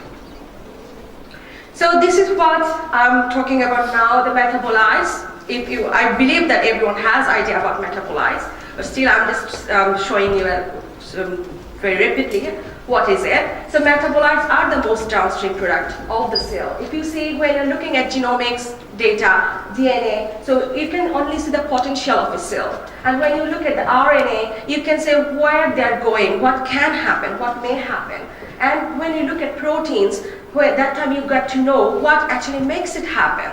But when you're looking at metabolites, that actually what is happening. So that's why metabolomics got like really some kind of fashionable, because when you look at the genomes, you thought, okay, we are going to solve all the problems, but no, the functional way didn't come through. So we are going for most functional part of the cell, metabolites. You are looking at the metabolite profile, you know that what has been changed, then you can actually make a decision what to do with that. So these are the examples of metabolites. We have lots of amino acids, like around 20 to 25, including the unnatural one. Lots of organic acids. Some of the examples I'm showing you here: fatty acids, sugars, sugar alcohols, amines, aldehyde ketones, and secondary metabolites. That's one of my interested, that what I do more research on secondary metabolites, because I work with aroma compounds and also pigments. So this is how we do metabolomics is mainly metabolite profiling. We do have some other fancy like titles or terms, but I thought, okay, for this audience, maybe I just, as the time is also limiting, I show what is metabolite profiling. You can see here the difference between metabolite profiling and targeted analysis. Both of them has pros and cons. Whatever technique you use, it's not going to do the miracle. You have to go through all the pros and cons. So metabolite profiling has lots of good approach, good outcomes. Like it's holistic. You can get to know a lot of stuff from there, and allows new discoveries and applicable to different pattern recognition. And you can combine it other omics data. But targeted analysis, on the other hand, quantitative, high throughput, low detection limit. You can quantify it in very low level. But demerits, on the other hand, here, metabolomics data mostly are semi-quantitative. So if you are comparing alanine, you have to compare alanine across the samples. You cannot compare alanine with proline if you have semi-quantitative data. But on the other hand, targeted analysis, you can compare between metabolites as well. So, but on the other hand, targeted analysis is not going to find you any novel metabolites, because you are only looking for specific compounds. So now these days, this is one of the review articles published in Nature Molecular Cell Biology. They introduced another term, targeted metabolomics. So my supervisor, with whom I have done my PhD, he doesn't believe in it. So in the beginning, I was also like reluctant, no. If you say targeted, then it's not metabolomics. But now we are taking into it, because even though it's targeted, you're not targeted only 2 or 3, it would be 1,000. So you still can say metabolomics. So when targeted metabolomics, you just select, okay, I'm just looking for amino acids. I'm not interested in organic acids or fatty acids. So there is a new area coming recently. I work with that as well, lipidomics. So lipidomics is targeted metabolomics, because you are only looking at lipids, but you know that capture all the metabolites in your samples because of the diversity. So what you have to do, that we have to combine the different good size of analytical instruments together. So these days there is a big effort have gone, and last year actually they found. Sorry, I'm going backward.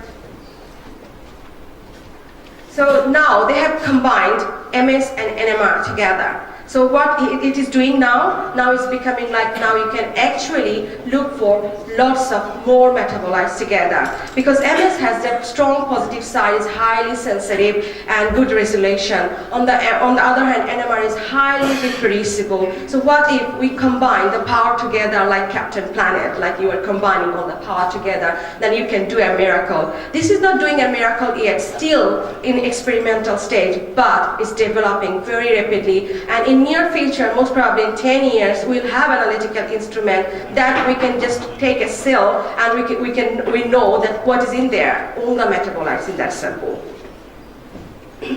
So how we work in metabolomics, this is the workflow. As you can see, we have a sample. It can be microbial samples, your food samples, or your plant samples if you're looking at that.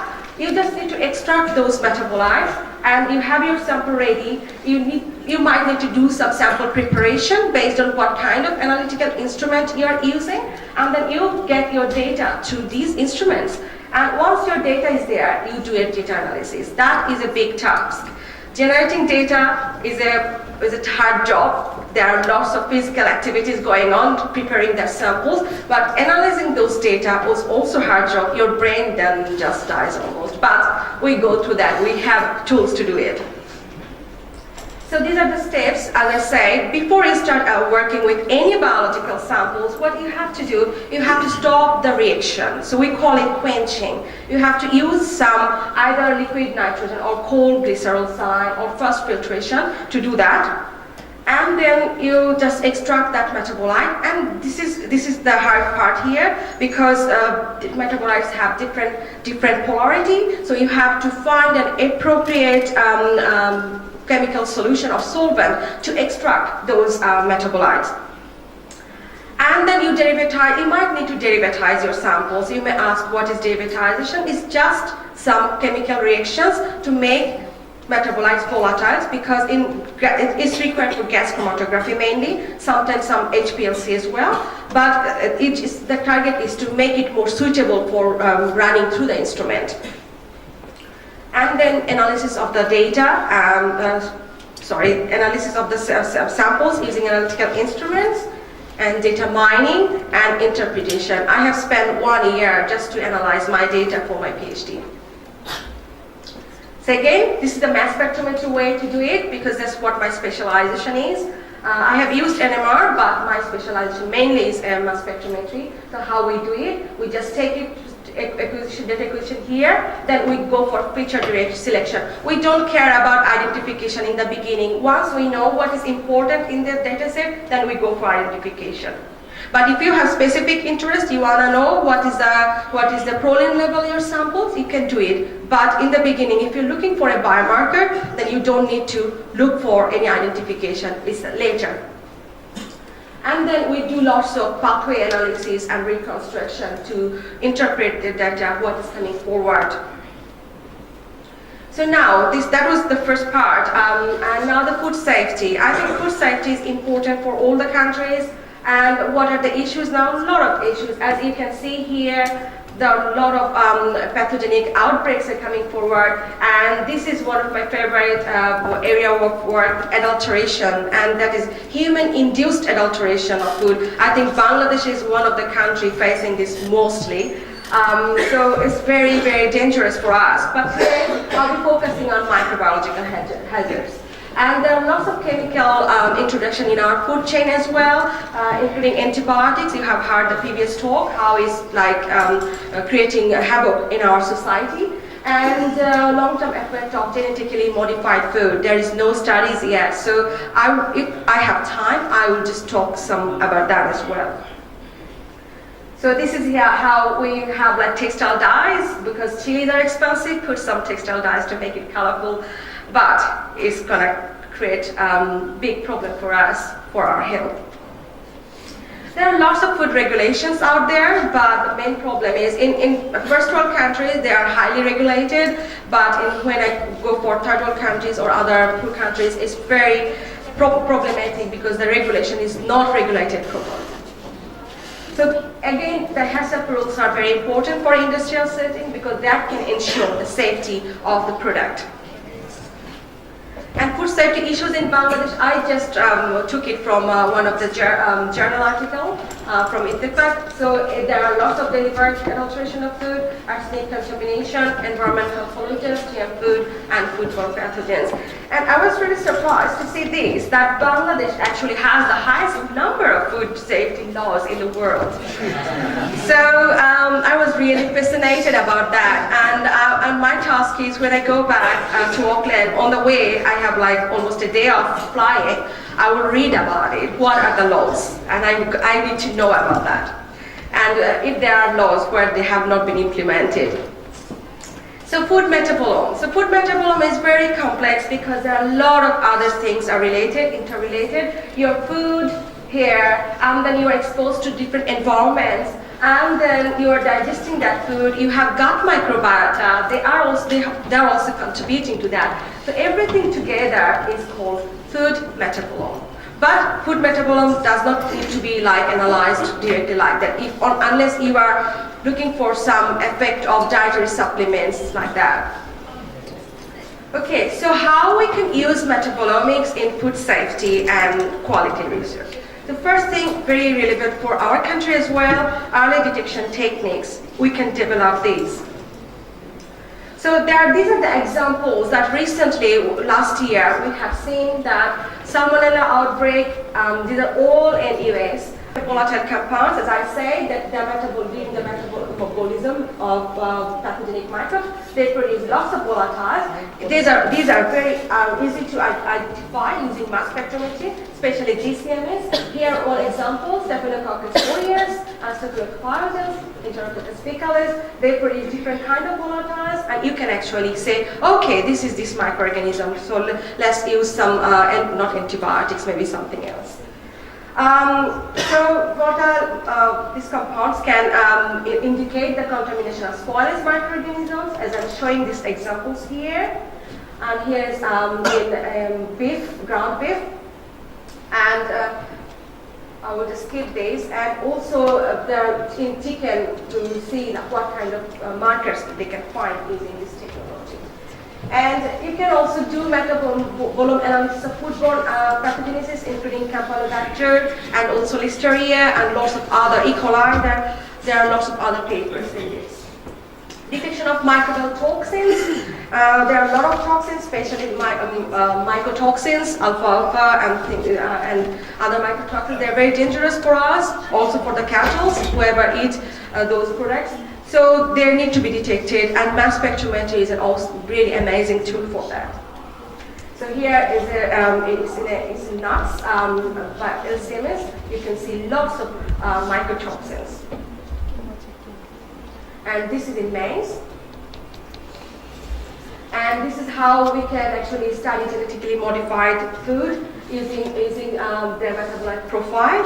As I don't have much time, I will just go that I found that there is no study of long-term effect of genetically modified food. I think this is quite commercial aspect, because all the GM food producing industries are so big that they don't want to fund. Even if someone is working, they stop it somehow. They don't want it to be published. So there is a lack of studies, so that we don't know. But metabolomics can help in this field to know more about what are the health effects, what are the adverse effects or good effects from different food intake.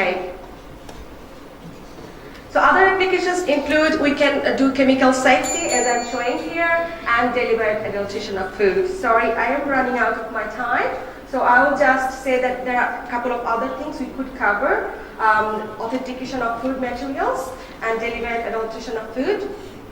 But if you have any questions, please do ask me later on. These are the points that I wanted to say, that everything has pitfalls. Metabolomics is not like a magic bullet, but it is very strong tool to look at human system or microbial system. So thank you very much. Here's my email address. You can email me if you have any questions. I think a lot of things to learn, and particularly our students, they have learned. She was our student. Now she is delivering so fantastic, I think, new approach. And also at the same time, I would suggest her, you know our capacities and our strength of the techniques, and Maldita, one of the very expensive equipment. Also, side by side, you should have some suggestion how we can afford, how we can increase our strength without that particular machine for metabolic studies. Thank you. Okay. Thank you. With me, Professor Abdul Kalam, Dean of the University of Shahjalalal Science and Technology University, Sylhet. She is helping me, and he will be also talking. Thank you. Thank you, sir. Now I will request the presenter of abstract number 95. So we have constraint of time. Please finish your talk within 10 minutes. Abstract number 95.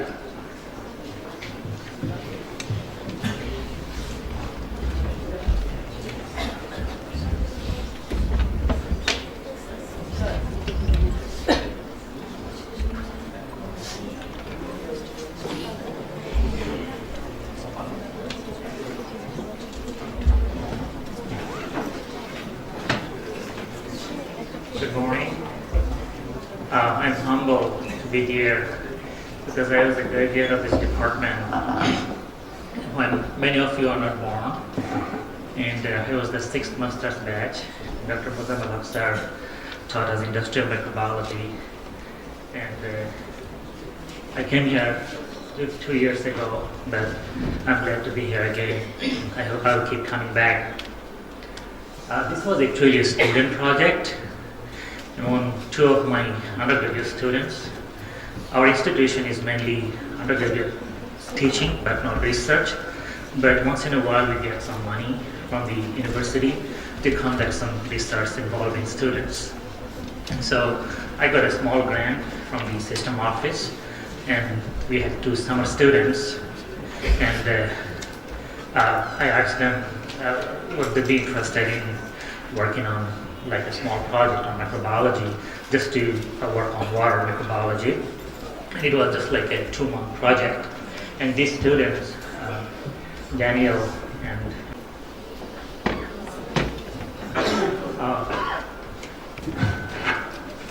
we know that air is essential. You can live for more than a minute or 2 without air, but without water, you probably can live for more than a week.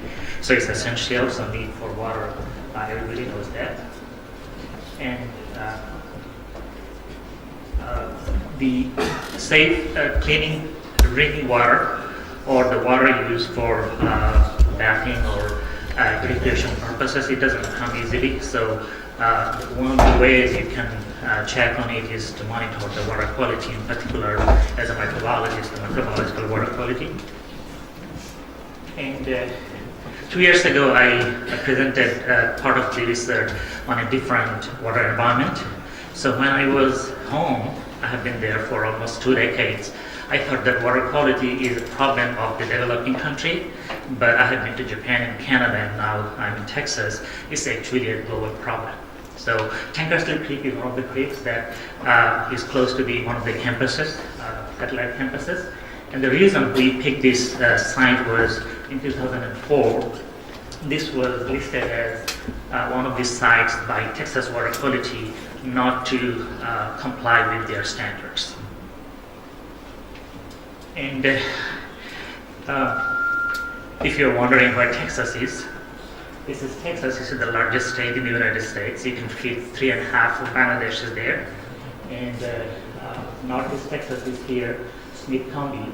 And the reason why we used this Tankersley Creek for this project was there are 2 sites. And in between, there is a wastewater treatment facility, and there are some chicken farms around. So as many of our speakers just talked about the antibiotics use and overuse, and eventually it gets into the system. And so these are the reasons. And we know all coliforms are, you all are microbiologists, so I'll not go into that. But fecal coliform is one of the groups of coliforms that are commonly used in human warm-blooded animals, including humans, but sometimes they can be unfriendly. And especially E. coli 0157 and also enterocytosis E. coli that many of us say could be a real problem.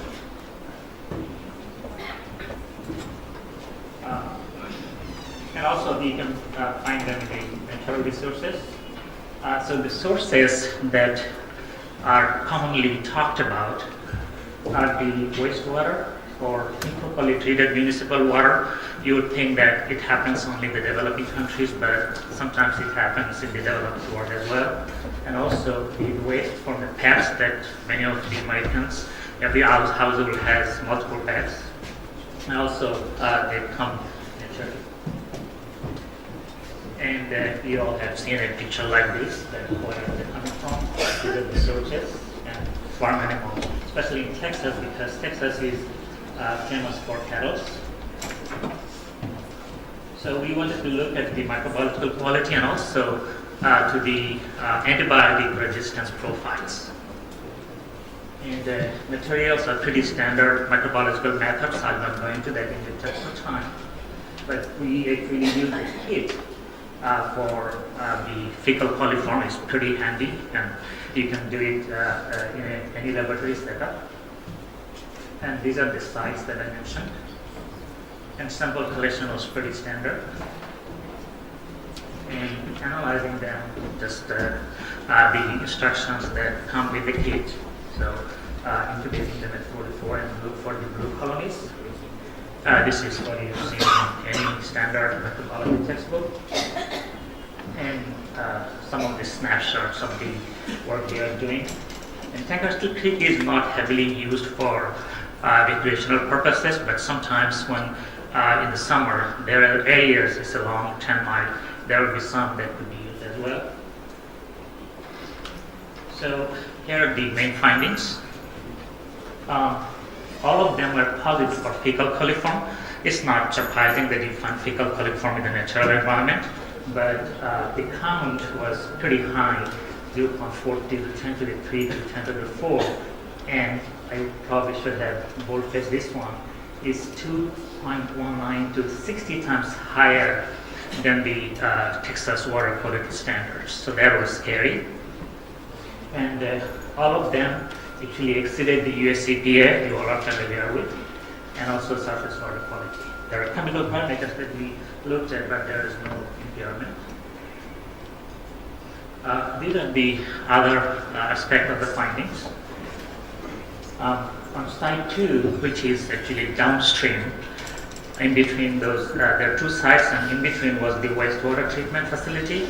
So in site 2, we found some resistance to antibiotics. So I'll tell you why and what are the sources, possible sources on that. I don't expect you to read this slide, but as you can see, this is the highest number and this is the lowest number, and during the 8 weeks of time we have tested them. And these are the results of the antibiotics resistance. As you can see in site 1, there was none, but on site 2, there were some 3 out of 8 tetracycline. None was kanamycin and streptomycin, neomycin, and chloramphenicol. So these are the antibiotics commonly used in farm animals, and there are some farms around. In particular, there is a chicken farm that I will show you. So the conclusions, you can see that it has gone worse since it was studied last time by other research groups and also the government agencies, and it is alarmingly higher. And one other thing is resistance to commonly used antibiotics was not as you have seen in this present study.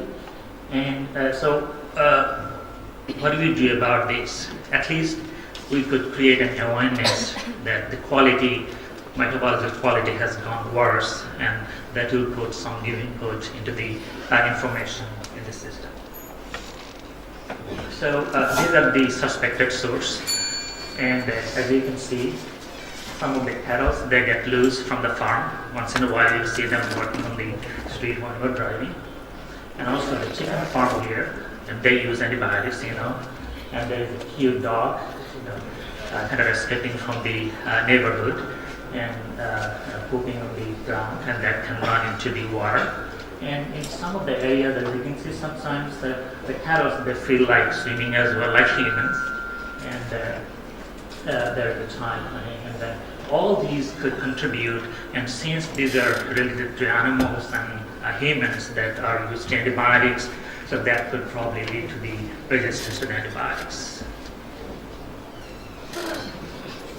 These are the sources, and this is part of my campus. And next, thank you. So next project will be to ask the student to work on the microbiological quality of the clean water. Here it looks clean, but microbes, even though they're there, you cannot see because you need a special tool to treat them. Thank you.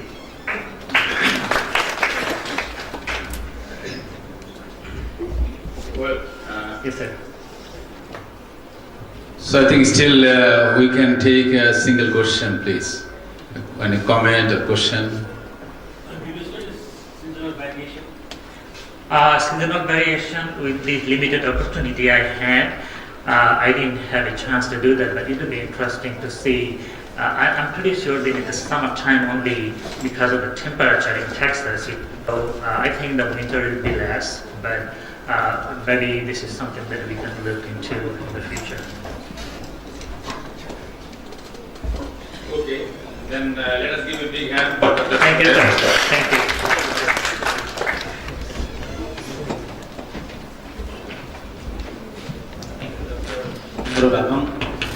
Now I will invite Dr. Shuheb to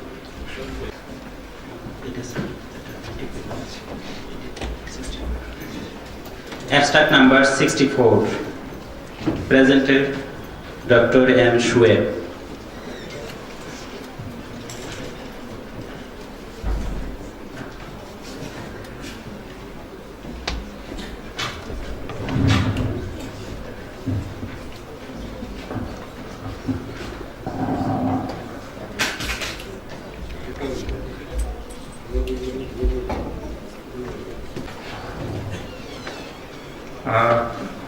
First of all, I would like to thanks to the organizing committee for giving me opportunity to say something on our research work.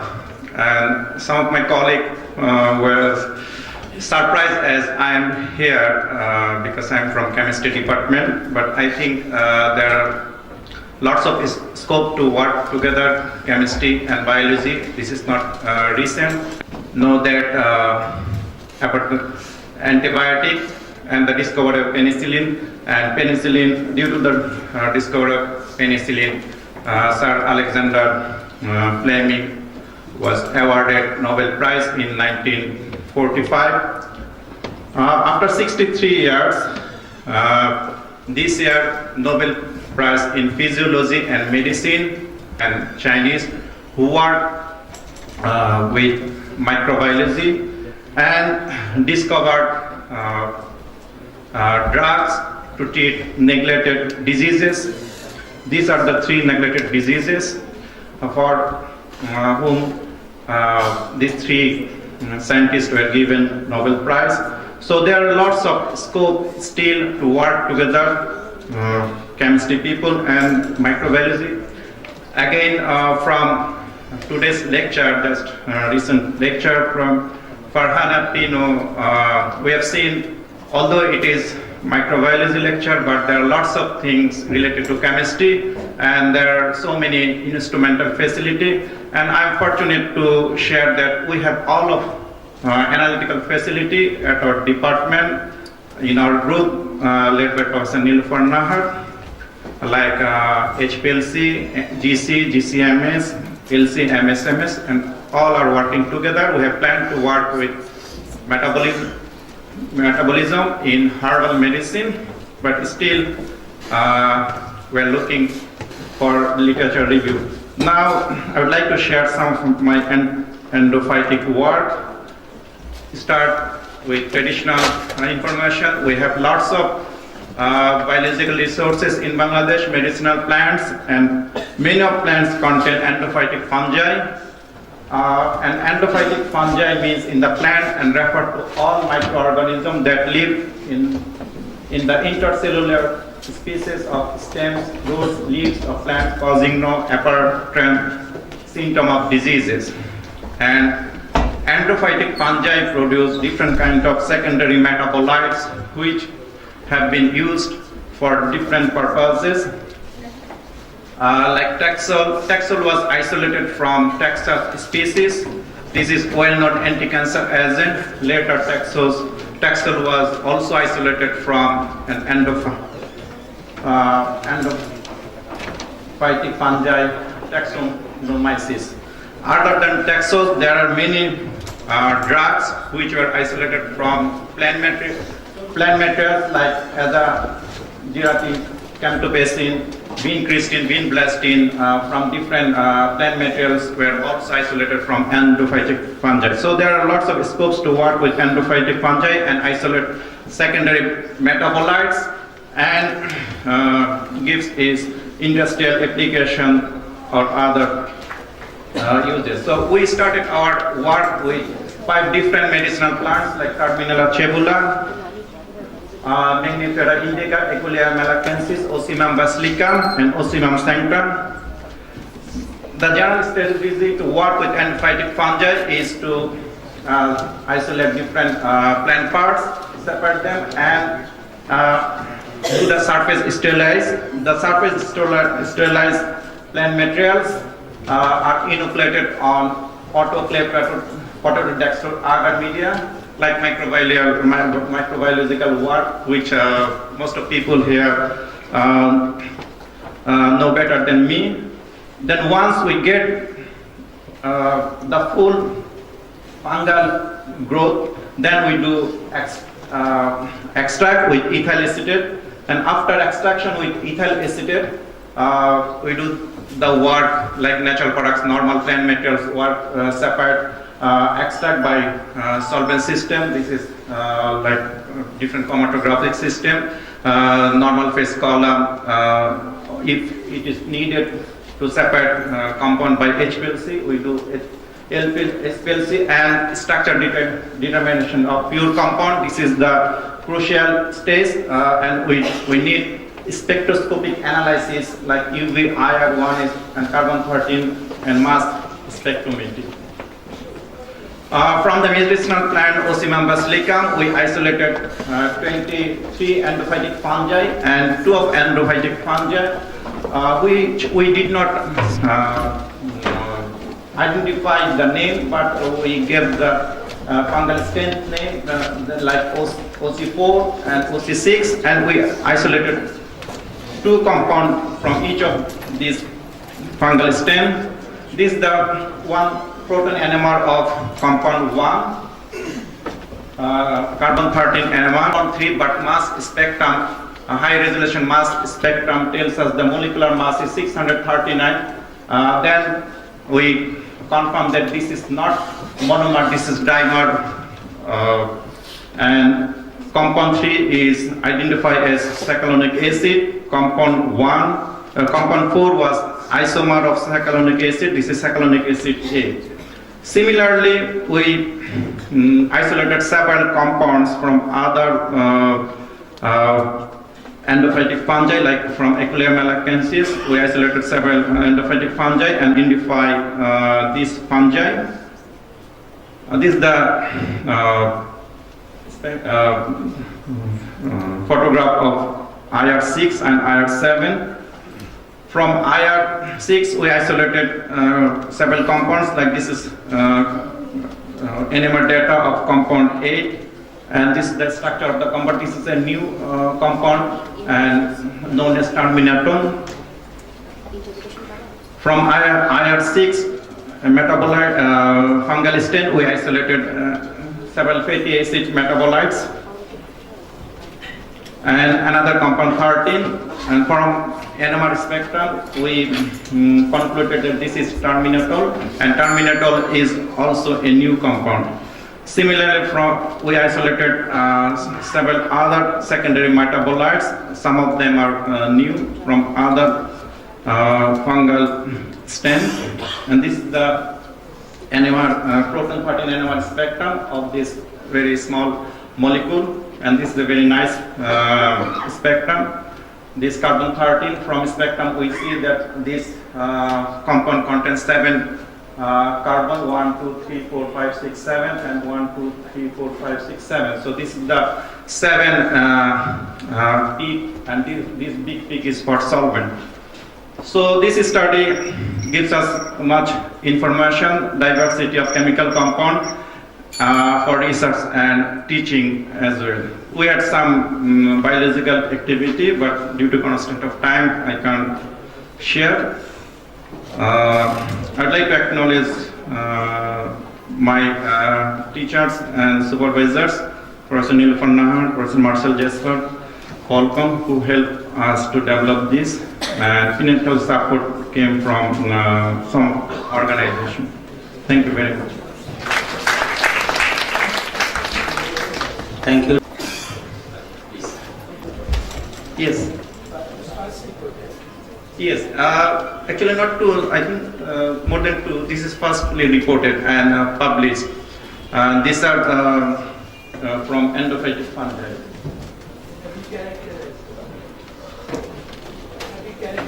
Yes, I mean actually nothing here from literature or any other, all are from our research output. There are more than 16, nearly 20 compounds in here. All compounds were identified by UV IR. One is carbon-13 and mass spectrometry. Still by us. If you see our publication, all co-authors are from our department. I mean, among our group, nobody is from outside. And the people too from UK, they help us for biological activity. Okay, Dr. Shoaib, thank you so much. Now we can give a clap for him.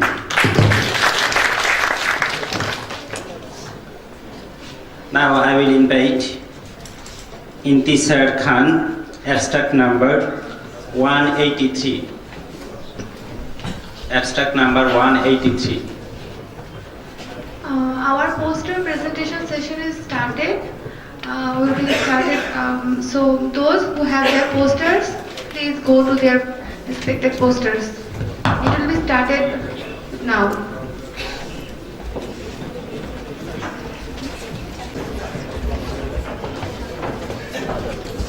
Thank you very much for giving me the opportunity. So good morning, everybody. Thank you for giving me the opportunity to do a presentation here. My name is Intisar Khan. I'm an ex-student of this department. I think I was the first 4 years on this batch. And currently I work for PepsiCo. I'm the European microbiologist, so I can't cover the global dairy market and the European snacks and beverage. It's been a very interesting session this morning regarding the biopesticide presented by Ms. Amundsen, or even the stubborn organisms by Dr. Sarkar, followed by the antibiotic resistance and multitoxin, etc.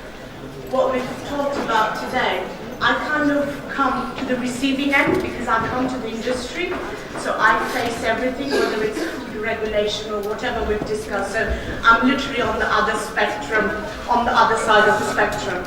So I'm going to present today about, it's my PhD that I've completed. I was sponsored by the company. It's on dairy microbiology spread. The work kind of, a traditional research usually starts from an organism or a product, we go ahead with that. So to give you a bit of the contents, I'll talk about the aim and objective of the project, a brief study outline, followed by introduction and some results and summary, and where do we go as a future for the spreads technology. So what was the aims and objectives? Of course there was an issue. What was the spoilage within the product? How can we prevent it future? And how we can increase the product hurdle rate. So again, as I'm saying, this is very much backwards from what we do usually. Study outline, it's a very, very busy slide. I don't expect you to read it, but it is kind of, the first thing was to establish whether the spoilage was chemical or microorganism. So do a screen, and if it was microorganism, we needed to build a library. Where we use the library then to go on the second stream, where we use products made of two different manufacturing companies, and also the competitive products within the market, followed by challenge testing the ingredients as well, whether they were dairy or non-dairy. Introduction again, so we all know spread is an emulsion of two immiscible liquids, which is mainly water and oil. And the main thing is when you have two immiscible liquids making an emulsion, you get water droplet size, which is a very key factor for the product hurdle. So the types of organisms you will get in spreads, they're mainly lipolytic, that will cause spoilage. For bacteria, there will be bacillus, micrococcus, pseudomonas, and molds and yeasts. So this is a simplified pathway, metabolic pathway. I was quite excited to put this slide in here because I thought this is the audience that will get it, but when I present it in an industry, it probably doesn't make much sense to them what I'm talking about. So it's a simplified lipolysis. So you have your fatty acids, which are in your dairy products as an ingredient. With your microbiologists and the water, it breaks down into free fatty acids and glycerols. From there, it's further broken down into smaller chain, and then it comes to secondary alcohols like methyl ketones. So what is the product hurdle? I work in both manufacturing and research and development sector. So this is a very important path for us to determine when we want to launch a product or whether a product is already in the market. So product has water droplet size, moistures, water activity pH, that's the inherent or intrinsic parameter of the product. That determines the product shelf life, along with your packaging and various other antimicrobial agents. But we still have issues with that product. Excuse me. So you can still get product spoilage. The spoilage can be within products, either chemical or microbiological. In this case, it was chemical, which was mainly by free fatty acid or methyl ketone, which I just showed you before for the political organisms. So what we did as a result, as I've said in my study outline, we took products. We were getting complaints. To give you a brief, I cannot talk details about it. There were dairy spreads where we were getting off flavor. And to give a bit more into the off flavor is, I don't know whether any of you are exposed to much of cheese like Stilton. I don't like it. It's made with live mold. And it is a very, very cheesy smell, I have to say. We were getting that in the product. And we were getting lots of customer complaints, and I have to tell you, this is the #2 spreads brand within the UK market, so it had a very value to the company. So we were getting some off complaints, and we took those products, so they were live restraints for about 1 year. We did fresh products, which were being produced in 2 factories owned by the same company, and then we took various ingredients, whether they're dairy-based or dairy-based. And we also looked at the post-process contamination, which were the people and the packaging and the air. So what we found, this is a simplified, very simplified spread processing. I wish Malik Sir was here today, because the first time I got exposed to this industry, microbiology, was with Malik Sir. So this is a very simplified spread process, and what it shows, the purple boxes are where we saw not visible, where we found the contaminants, and they were both pre-pasteurization and post-pasteurization. So obviously the thing was spread everywhere within the factory. So the main organisms we found, I would not go into details in the species, because again for confidential reasons, but the main thing we found were the bacillus species present in the dairy product, which is not surprising, and then we found staphylococcus species within the people, which is again where we expect them to find them. And the third were eastern mold within the environmental contamination, giving you any spoilage. And this is just a future how the business will do. Thank you very much. Thank you, Sir Khan, for a nice presentation. Thank you. So we have time constraint. If you have any question, I will request you to share with her after the presentation. Thank you so much. Thank you. Now I will invite presenter Rabia Bilkis, abstract number 126. Welcome everyone, I'm Rabia Bilkis, lecturer at Department of Microbiology, Jamnagar University. I'm going to present today my MS thesis work that I have done under the supervision of Professor Dr. Firoz Khan, and it's entitled by characterization of cellulose proliferating environment of sugar-like bacterial pathogens. So, first I want to give some background information of my work. Like shigellosis is the disease caused by Shigella, is the diarrheal illness, and it is one of the main causes of morbidity and mortality globally, particularly in children. And in 1999, it was estimated that Shigella was causing it annually around 130 million episodes and 0.6 million deaths in the world. Now comes about the bacteria. It's the gram-negative, non-tied, facultative, anaerobic bacteria, and the family Enterobacteriaceae, and it consists of 4 species, or you can call them groups: Shigella dysentery, veterinary, body, and chronic. And there are 49 subtypes. Now comes about the serological proliferative cross-reactivity. So in the case of Shigella, it is important to study serological cross-reactivity because we cannot identify or confirm Shigella using cultural or biochemical test because they have very similar characterization with many species of Escherichia genus. So we actually go for the serological test to identify Shigella, but there are actually many reports of serological cross-reactivity of many isolates isolated from clinics or environments that actually show cross-reactivity with Shigella and Anthera. So it actually poses the concern of using serological test in identification of Shigella. So there's some bacteria, Daphnia, Leishmaniasis, Providencia. These actually show cross-reactivity with Shigella and Anthera and Enterobacter, Escherichia. This environmental isolated bacteria actually show cross-reactivity with Shigella and Anthera as well. It's reported in a study published in 2006. So now comes about the aims and objectives of my study. Actually didn't do any isolation because I actually worked bacterial isolates that have been isolated beforehand.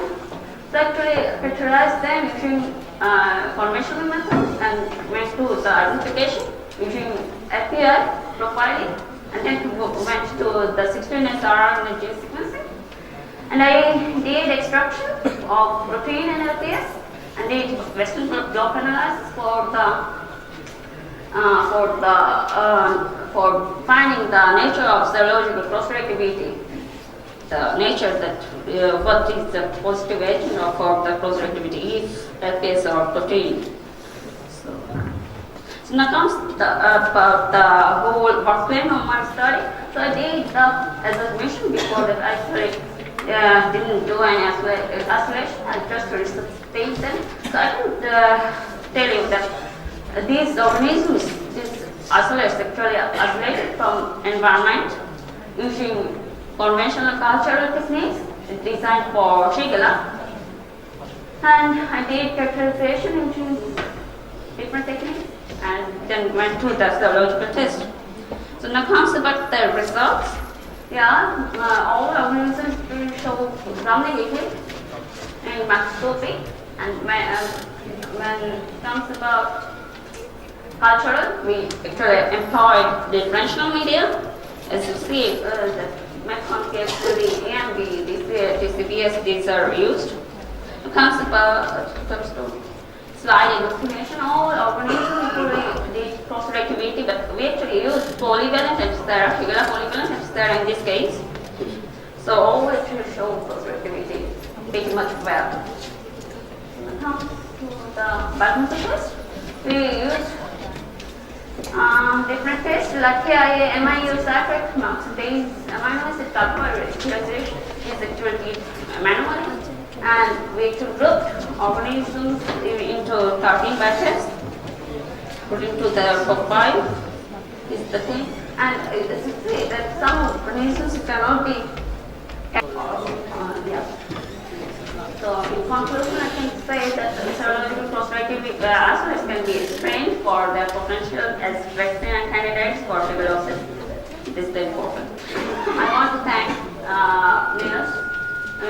He is professor of Department of Microbiology in Barbadian University and Shajit Kamkasa and Nafisa Asmuda, my mentor. So, thank you. Thank you so much for your nice presentation. Now I will request the presenter of abstract number 24.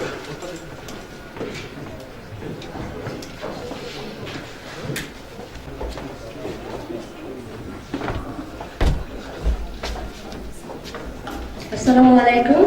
Welcome everyone to my presentation. This is my master's thesis presentation, master's thesis work. Now I am presenting on it. I am Safrin Parveen from Prime Minister University. Genomic diversity analysis of indigenous Bacillus thuringiensis of Bangladesh by PCR RPD method. Let's start the presentation. First, the background of the study. As an agricultural country, Bangladesh has demand for increased crop production, but this increased crop production is basically inhibited or reduced by insects. Is the main problem for our agriculture. And this insect pest can be controlled by two methods. One is chemical insecticide. But chemical insecticides have many adverse effects, like it causes environmental pollution, adverse effect on the non-target beneficial pests, and it also has risks to human and animal health. So we go for the alternative strategy to use the biopesticide based on Bacillus thuringiensis.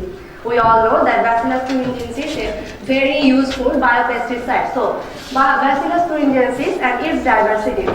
Bacillus thuringiensis is an environmentally safe, economic and effective pest control agent. It's ubiquitous, gram-positive, and it's present in genetic variation and molecular diversities. The genetic diversity of BT arises from the transfer of different plasmids by conjugation mechanism and for presence of transposon-like inverted repeats.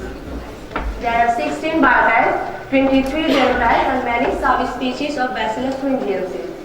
Importance of diversity analysis. Why we go for diversity analysis? Genomic diversity and insecticidal activity of BT isolates are very much connected to each other. As we know, BT isolates have insecticidal activity which is related to its agricultural safety, and so if we know the diversity, then we can identify or we can selectively use those BT isolates which are more effective for insecticidal activities. Thus, the diversity of indigenous BT has become a major concern for toxicity spectrum and development of biopesticides. Knowledge of genetically diversified strains opens the door of large-scale bioassay. For Bangladesh, the bioassay will be a very useful technique for our country. RPD-PCR. Why we select RPD-PCR for diversity analysis? RPD stands for the random amplification of polymorphic DNA, and these reactions are mainly the PCR reactions that which amplify the segments of DNA which are random. And here the primer are mainly arbitrary sequence which are in within a reasonable distance, not from any part. It definitely need a reasonable distance, otherwise it cannot vanish. And after the for the diversity analysis, we study the phylogenetic analysis, and for phylogenetic study, we use the dendrogram, which is a tree-structured graph used to visualize the result of hierarchical clustering calculation, like this dendrogram or a clustering graph, and it is the structure in which the species or strains are arranged on branches. Here is the branch, the main root is here, and the branch is divided in many parts, and the branch is then again divided into nodes, and the distance between it indicates the phylogenetic distance within the species. Each branches link the species, and some objectives of this study were we already use the isolated or stock of the laboratory 215, and there were many huge stock of BT isolates is available in the laboratory 215, and from where I just use the isolates for diversity analysis. And first I have performed the separation of Bacillus thuringiensis from Bacillus sphaericus, and then find the genotypes of Bacillus thuringiensis to find the ribosomal RNA-based similarity and dissimilarities among the strains, to compare the isolates from different location and biotypes with the genotype, and the last to determine the genetic diversity of indigenous Bacillus thuringiensis by dendrogram analysis, which is not possible by doing by biotyping or serotyping. The workflow, I already said the isolation was already performed. So the isolates I used from the stock, and then the isolates are subjected to phase contrast microscopy, start hydrolysis and 16S RNA analysis, and based on the RAPD-PCR analysis, and based on the RAPD-PCR, I performed genotyping and biotype and location-based phylogenetic relationship analysis. The findings are these. In phase contrast microscopy, the bacillus thuringiensis is shown like this. Here is the crystal protein, and the spore is the glowing part. The glowing figure shows that this is the spore. And phase contrast microscopy. In phase contrast microscopy, you can confirm that these are the BT isolates. And next, for separation of Bacillus thuringiensis from the Bacillus sphaericus, we perform the starch hydrolysis test, and in this test we can confirm, like the clearing around the zone, confirm that this is Bacillus thuringiensis, because Bacillus sphaericus is unable to analyze to use starch. So after this, we separate the Bacillus thuringiensis from the sphaericus and just use the Bacillus thuringiensis for the further investigation. We go for the PCR RPD analysis. Here is some image of RPD, and already I said that the primer is very important for RPD. Here we use the primer OPA 03. It's very after various optimization process, we select this primer. And this primer only gives the accurate or moderate, I will say, a good result with our isolate, with our Bangladeshi isolates. Here is some gel image. Here, as a RPD gel image, here we observe that similar binding pattern given by these isolates. Genotyping. Based on the RPD binding pattern, we go for genotyping of Bacillus thuringiensis.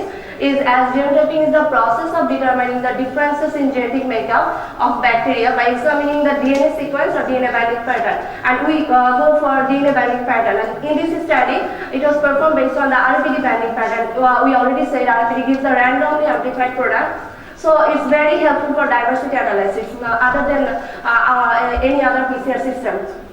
Every unique pattern based on. That's a single question, please.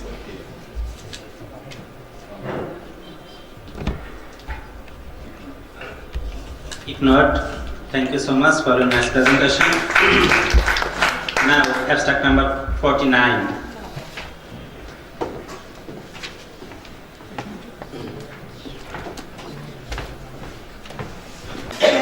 And distinguished guests of this session, Assalamu alaikum. Welcome to my presentation.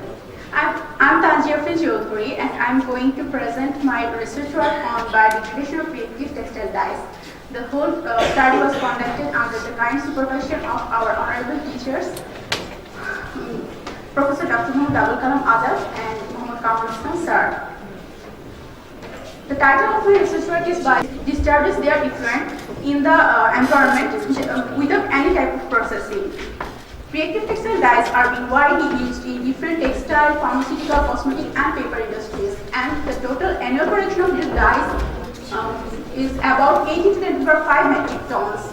About 50% of these dyes are azotized, among which up to 10 to 15% of dyes are discharged directly into the environment during dyeing processes. This is a common figure of our country, when it is seen in any place which is situated near any textile industries or any industries which is situated near any dyeing, that industry which involves different types of dyeing processes.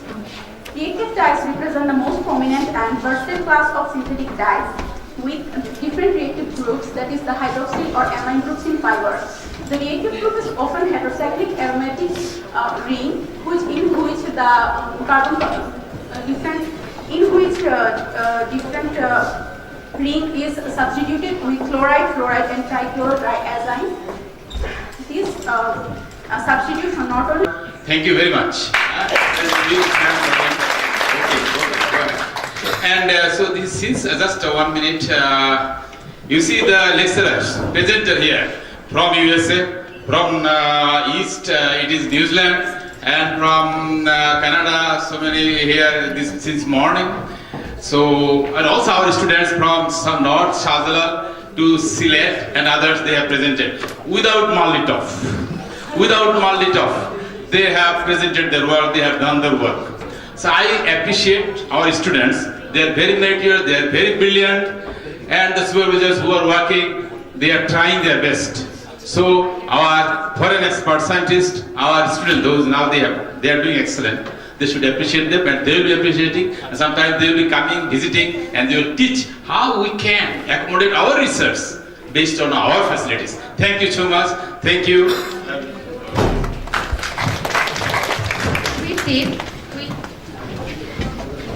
With this, we conclude.